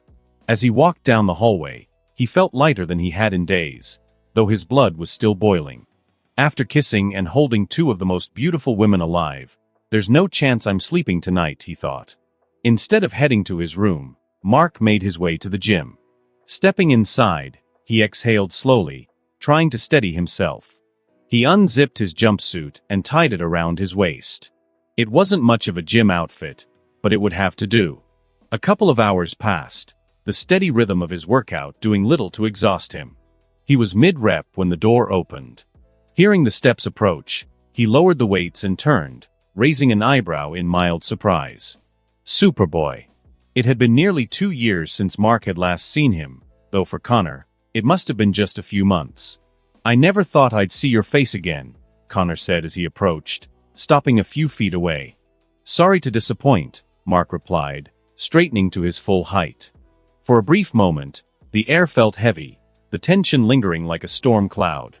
Then, as if on cue, both of them drew their hands back and clapped them together. The force of it created a small shockwave that echoed through the room. "I'm glad you're alive," Connor said, a faint smile breaking through his usual stoic demeanor. "I'm glad you are too," Mark replied. "When I heard Bizarro was after you, I wasn't sure you'd make it to help the others."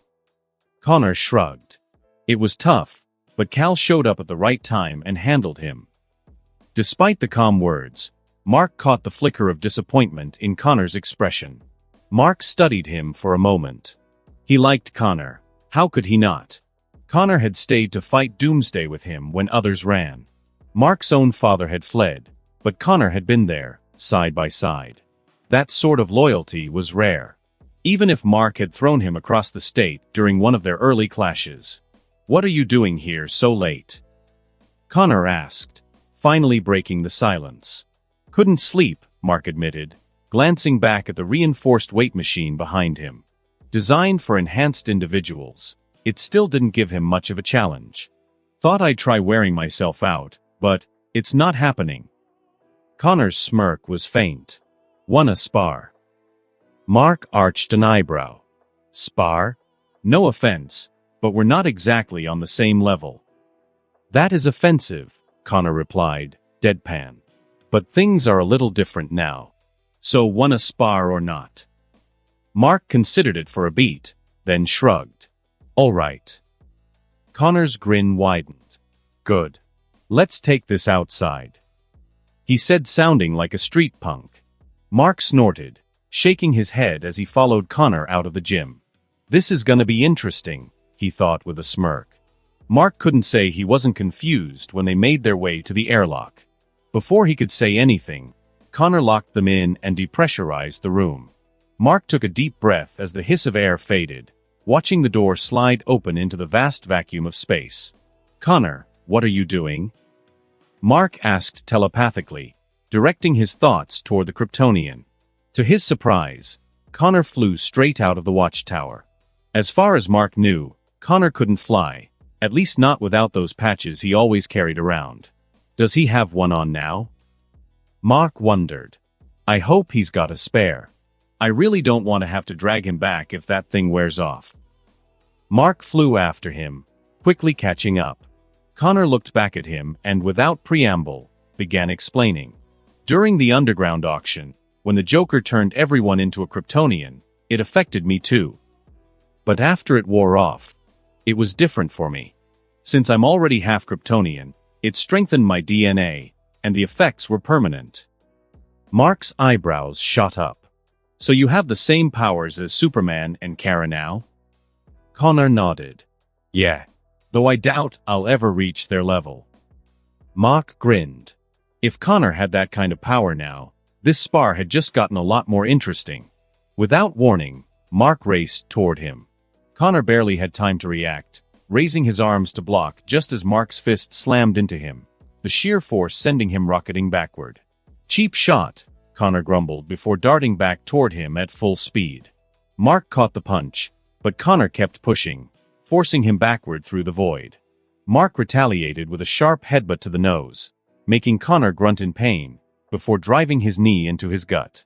Twisting around, Mark grabbed him and hurled him through space, then shot off after him, connecting with a series of heavy punches. Connor growled through clenched teeth, trapping Mark's arm mid-swing and countering with a flurry of brutal liver shots. Mark, unfazed, drove his free elbow into Connor's face repeatedly, forcing him to loosen his grip. Twisting free, Mark spun with momentum and whipped his foot into Connor's stomach, launching him away at breakneck speeds. Despite holding back, Mark was having fun. It was rare to fight purely for the sake of fighting. Their spar escalated rapidly, neither willing to pull too many punches. The clash reached a boiling point when Mark hurled Connor into the moon, the impact carving out a massive crater in the surface. Connor recovered quickly, his eyes narrowing as he saw Mark charging toward him again. Instead of meeting him head-on, Connor's gaze burned red, and a beam of heat vision shot toward Mark, hitting him squarely and sending him off course into the lunar surface. Mark floated out of the newly formed crater, brushing dust off himself with a grin still plastered across his face. "So we're using abilities now?" he asked. He had refrained from using his powers to keep things somewhat fair, but if Connor wanted to take the gloves off. Connor didn't reply, he just grinned back. I guess that's his answer, Mark thought. He shot toward Connor, maneuvering effortlessly through the crimson beams of heat vision Connor fired at him. When one ray got too close, Mark blocked it with his forearm, wincing at the sting but undeterred. Connor lunged at him, but Mark twisted below him mid-flight and drove his foot into Connor's stomach, sending him spiraling through space. Before Connor could shoot too far, Mark reached out, snaring him in a gravity well and slamming him back down into the moon's surface. Connor climbed to his feet, shaking the rubble out of his hair, only to be greeted by a kick from Mark that sent him skidding across the lunar terrain. Connor grunted, flipping mid-slide and digging his hands into the ground to slow himself. Without missing a beat, he launched back at Mark. They clashed again, blow for blow. Connor wasn't the best at hand-to-hand, but years of training under Black Canary had sharpened his skills. Still, Mark was in a different league. Mark ducked under a hook, pivoted smoothly, and smashed a back elbow into Connor's temple before spinning back the other way and driving a gravity-enhanced punch into his ribs. The force of it sent Connor hurtling out of the exosphere. Mark winced slightly. I didn't hold back on that one, he thought, flying after him to check if he was okay. Connor, of course, was more than fine. He drop-kicked Mark in the chest, tackling him back into the moon's surface with a thunderous impact. Hours later, both of them were sprawled out on the moon, slightly bloodied but grinning. Neither had escaped unscathed, though neither was particularly hurt either. Good fight, Mark said, lifting his fist in Connor's direction. Connor bumped his knuckles against Mark's with a satisfied smirk. Yeah. Together, they lay there silently, staring up at the small blue orb that they called home. In the watchtower, through multiple cameras, Superman and Wonder Woman observed the entire sparring match. The monitoring wasn't just for curiosity. Either of them was ready to intervene if necessary. But Cal's interest leaned more towards seeing how his little brother had developed since his powers had been upgraded. Do you think he'll stay? Diana asked softly. She was, of course, referring to Mark.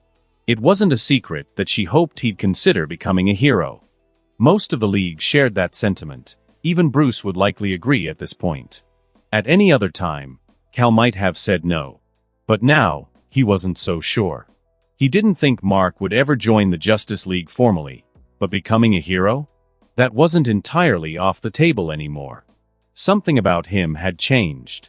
Cal had never been particularly close to Mark, but he noticed the subtle shifts in his demeanor. Body language was something Cal had learned to read well over the years as a hero. It often saved lives.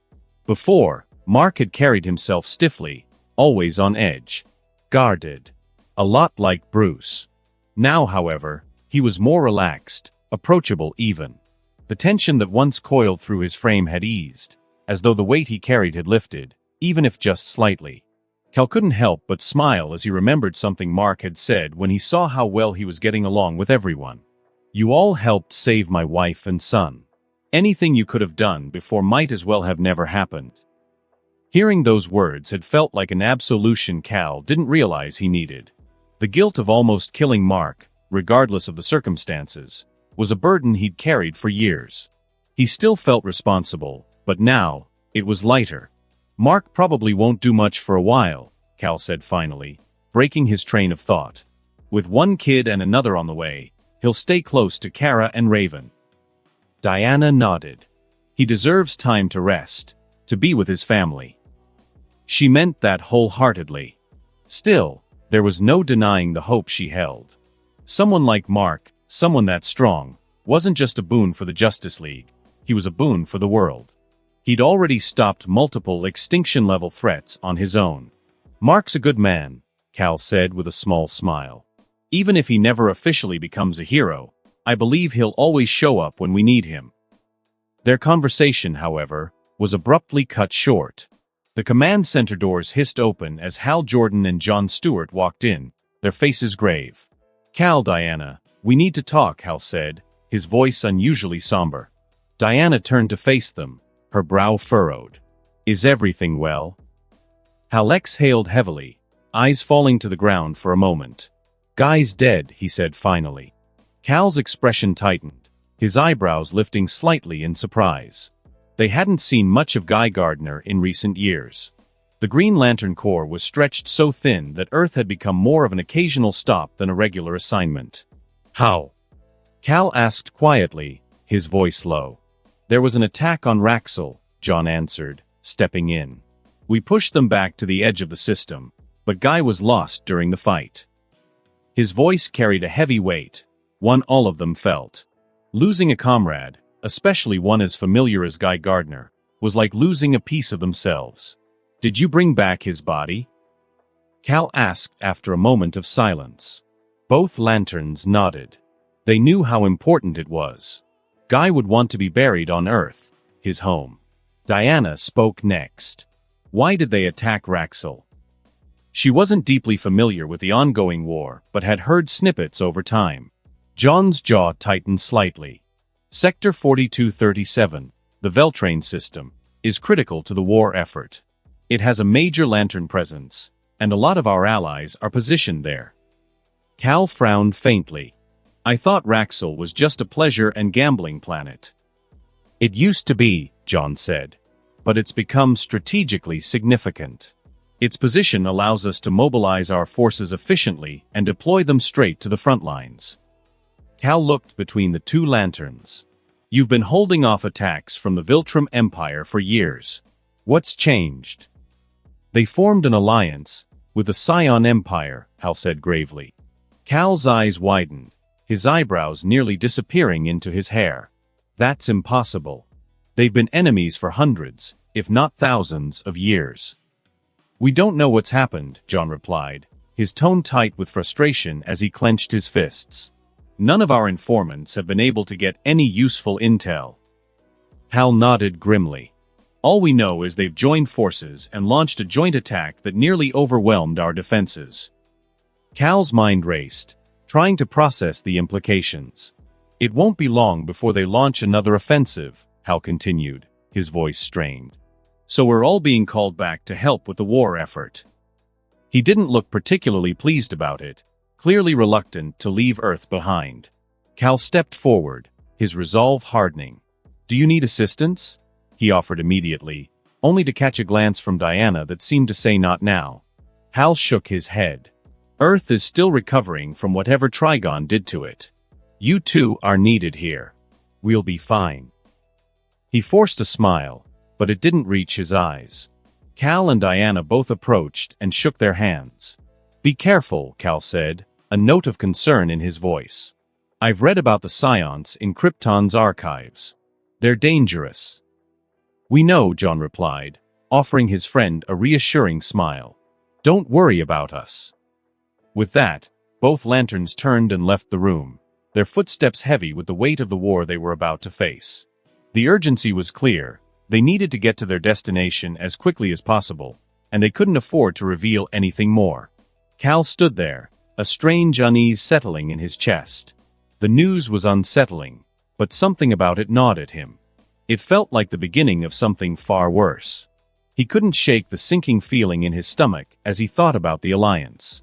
He hoped it was nothing, but deep down, he knew it wasn't. Mark sat slouched in the shared room that Kara and Raven currently occupied, feeling like a teenager caught doing something he shouldn't. Both women stood in front of him, arms crossed. He couldn't help but smirk at the thought of them dressed as sexy schoolteachers lecturing him. Raven especially would nail the stern yet sultry look. The mental image made him stir in his seat, a dull ache of frustration gnawing at him. Mark, Are you even listening? Kara's sharp tone snapped him out of his wandering thoughts. Yeah, sorry, he muttered, trying to sound sincere but feeling anything but. The truth was, his mind had been running wild lately. He hadn't gotten laid in weeks, not since they'd all made their little pact to take things slow because of Kara's pregnancy and Raven's recovery, but also because of the situation they were in now where Mark found himself with 2 women. Sure, there'd been some touches, a few kisses here and there, but nothing close to what he needed. And damn, did he need it. His balls felt like they were about to explode. Just sitting here, with Kara's knockers practically spilling out of her tight top and Raven's thighs shifting together like she was just as pent up as he was driving him insane. I need to focus, he thought, forcing his eyes to stay above their necklines. But his brain wasn't helping. Images of bending Kara over the couch and ripping Raven's shorts off filled his head. The ache in his pants grew worse. Mark. Kara barked again, clearly frustrated. Her voice cut through his fantasies like a knife. He blinked and looked up at her face, doing his best to ignore how her chest jiggled slightly with every angry breath. Sorry, he said, though his tone sounded more amused than apologetic. Kara narrowed her eyes. Are you sure you're listening? Because you've got that look again. What look? He asked, feigning innocence, though he couldn't help but let his gaze slip down to her chest for half a second. That look, she shot back, gesturing at his face. The one where you're clearly undressing us in your head. Well, it's not my fault you're both standing there in practically nothing, he muttered, unable to resist a smirk. Kara groaned and pinched the bridge of her nose. God, you're impossible. Raven, who had been quietly observing, finally spoke. Her voice was calm but edged with a teasing lilt. Focus, Mark. We've come to a decision, and we need you to actually listen for once. Mark tore his eyes away from Raven's legs, long, pale, and so smooth they looked like they were begging to be wrapped around his waist, and nodded. Right. A decision. Got it, he said, his tone a little too casual. Kara crossed her arms under her chest, which only made them push up further. This is important, she said, her voice softening just slightly. We've talked, and we think it's time to reassess things. Mark raised an eyebrow. Curiosity piqued despite his distraction. Reassess how? Just shut up and listen for a second, Raven cut in, her tone sharp but not unkind. Mark nodded and shifted in his seat, giving them his full attention. He noticed Kara straighten her posture when his gaze didn't wander south, though a small part of him enjoyed how both women tensed slightly under his eyes earlier. Neither of them would admit it, but he knew they liked the way he looked at them, like he wanted to devour them. Still, a threesome wasn't on the table right now, not with Kara heavily pregnant and Raven still recovering from everything she'd been through. As he studied their serious expressions, a small pang of unease settled in his chest. He wasn't worried they were going to leave him, that was absurd, but whatever they had planned clearly had weight. Kara exhaled slowly, steadying herself as if rehearsing her words. Over the past week, Raven and I have been talking. As you know, she started, her voice firm but calm. Mark nodded silently, signaling for her to continue. I like Raven, Kara said, her tone softening. She was my friend before she disappeared, and that's made this situation a lot easier on me. Her hands rested gently on her growing stomach, and for a brief moment, Raven's stern expression melted into something more tender. There's also the fact that you and Raven have a child together, Kara continued, her voice tightening slightly, though it wasn't out of anger. In my culture, a father abandoning his family is no better than a criminal. It's a dishonor. A father's duty is to take responsibility for his actions and provide for his family, she said, crossing her arms as she looked at him, her eyes unflinching. Mark kept his expression neutral, though he could tell she was building up to something. So here's how this is going to work, Kara said, locking her gaze with his. You will marry me, she stated plainly. We'll both be your wives.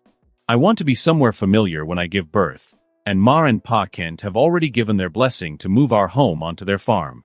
The Kryptonian worker bots can handle the relocation. Mark smiled at that, nodding easily. Agreed, he said without hesitation. He had no complaints. He loved Kara, and Smallville was a far cry from the chaos of Gotham, a welcome change in his eyes. Meeting the Kents might be another story, though. He doubted they'd be thrilled about the fights he'd had with their son in the past. But before he could dwell on that, Kara raised a hand to stop him. "Hold on," she said firmly. "I'm not done." Mark leaned back slightly, curious now. Kara turned toward Raven, her confidence wavering just slightly. "Raven, as much as you've been understanding about Mark's unique physiology, I think we both know that things aren't exactly easy." Raven glanced at Mark, her lips pressed into a thin line. Kara hesitated for a beat before continuing. It didn't take Mark long to figure out what she meant. A flicker of guilt passed through him, but he kept his tone steady. "I've gotten a lot better at controlling my urges," he said calmly. "You don't have to worry about that anymore." Kara giggled, her bright eyes alight with amusement. "Mark, you've been practically undressing us with your eyes every second we've been together. Part of why this took so long is because Raven didn't believe me at first. It only took a week for her to see it. Now look at you. You practically look ready to jump us." Mark rubbed the back of his neck, trying to suppress the flush creeping up his face. She wasn't wrong. Every moment he spent with them felt like a test of his willpower. The need to take them both was almost unbearable at times, and when it got particularly bad, he'd find himself in the shower, trying to relieve the tension, sometimes for hours. "It's only temporary," he replied with a chuckle, glancing at Raven's flushed face. "Once Raven's recovered and you've given birth, I'll have more than enough to sate my urges." Raven's faint blush deepened, but Kara wasn't letting him off that easily.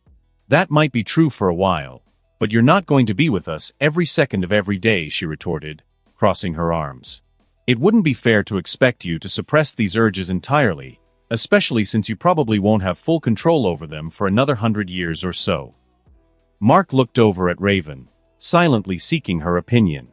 She shifted under his gaze, clearly uncomfortable, but after a moment, she nodded. "I was skeptical of Kara's claims at first," she admitted. "But after spending this week with you, I have to concede that there may be some truth to what she's saying. Coupled with the peculiar story of how you and Kara met, I'm willing to believe it for now." Her words didn't entirely reassure him. "Raven," Mark said softly as he stood, closing the distance between them.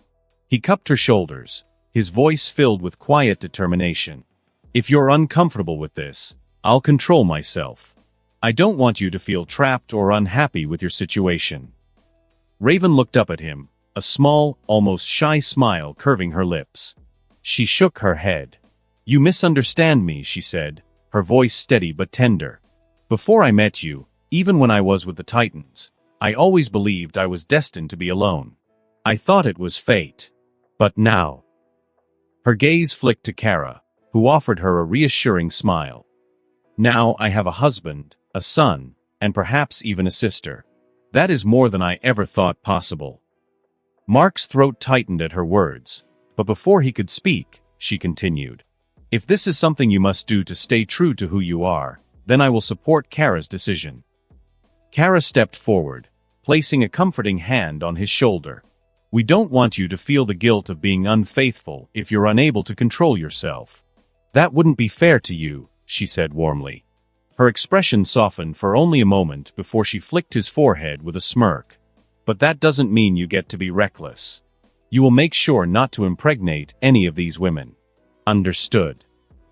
Mark couldn't help but laugh at her playful sternness. "I'll do my best," he said, pulling both women into his arms. "I don't know what I did to deserve either of you," he added, burying his face in their hair and inhaling their familiar scents.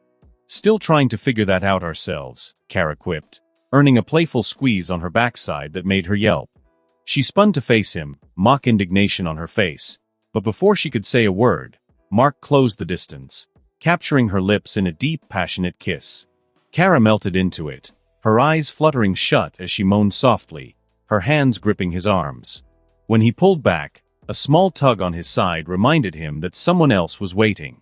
He turned to Raven, who was watching with a mix of curiosity and anticipation. Mark leaned in, brushing his lips against hers before deepening the kiss. Raven responded eagerly, her hand sliding around his neck as her tongue slipped into his mouth, her usually composed demeanor crumbling as she held him tightly. When they finally broke apart, both women stood before him, their faces flushed, their breathing uneven, and a clear hunger in their eyes. Kara, whose hormones were running rampant, couldn't resist and started running her hands over Mark's chest, her lip caught between her teeth. Her hand slipped lower until it reached his schlong, her fingers teasingly stroking it as it hardened under her touch. Kara. Raven snapped, her tone sharp enough to break through the haze of Kara's lust. Kara's eyes widened, and she immediately withdrew her hand, much to Mark's disappointment. "I'm sorry. I got carried away," she mumbled, her cheeks flushed with embarrassment. She quickly stood on her tiptoes to kiss his cheek in apology. "Kara," Raven said again, her voice carrying a pointed edge this time. She raised an eyebrow and tilted her head toward the door. "The other thing." "Oh," Kara exclaimed, the realization dawning on her. She turned back to Mark, wringing her hands nervously. "Mark, I meant to tell you. There's another reason that helped us come to this decision." Mark's brow furrowed as he picked up on her sudden nervousness. "Is it bad?" he asked cautiously. Kara quickly shook her head. "No, it's not bad, but—" She hesitated, her gaze darting to the floor. "It's just that I made a deal with someone. Around the time you went to the underground audition." Mark stared at her, his curiosity piqued. "What kind of deal?" "Honored Mark." The voice echoed faintly from outside the room, like a ghostly whisper. Mark froze in place, his heart skipping a beat. Surely he'd imagined it. There was no way Kara did that. But when he looked down at her, the guilty expression on her face confirmed his worst fears. "She did," he muttered, his eyes widening. "Me and Corey agreed to share you before all this," Kara admitted sheepishly, her hands fidgeting nervously. "She said she was fine not being your wife, but—" Kara's lips twisted into a small smirk. "She's more than content with being your mistress." Mark blinked. "My mistress." Kara sighed, pinching the bridge of her nose. "Trust me, you don't want to know the word she originally used. Honored Mararch." The voice came again, this time closer and more insistent. Kara placed her hand on Mark's arm, trying to calm him. "It'll be fine." She just felt left out, and it seemed mean to exclude her, especially now that Raven is here. "You know how Corey gets." Mark rubbed his temple, trying to process this. It wasn't like he had anything against Starfire. She was gorgeous, and her obsession with him wasn't exactly a secret, but the situation was spiraling faster than he was comfortable with. "Fine," he said after a pause. "I'll give it a try." "Oh wow," Raven said dryly, her voice dripping with sarcasm. "You'll give having sex with a beautiful alien princess a try. How noble of you." Her deadpan tone was enough to make Kara snicker, and even Mark couldn't help but crack a small grin despite his nerves. "I mean, if you put it that way." Mark started, only for Raven to roll her eyes. The door swung open, and the tall orange-skinned woman stepped in. Her eyes lit up like she'd just seen a god, and a wide grin split her face when she spotted Mark. "Honored Mark," she squealed, her voice high and excited, before bolting toward him like a bullet. Raven and Kara barely had time to step aside before Corey slammed into Mark, her body crashing against his. "Oh," she moaned, her hands instantly grabbing at him, clawing at his chest like she couldn't keep them to herself. Her tongue shot out of her mouth, licking a hot, wet line up his neck, and she groaned like she was about to lose it right there. She clung to him, grinding her body against his. And that concludes this episode. If you enjoyed it, I'd seriously love it if you guys could leave a like on the video, as it genuinely helps out so much, and it keeps me going, plus it takes only 1 second. That said, have a wonderful day. See you in the next one.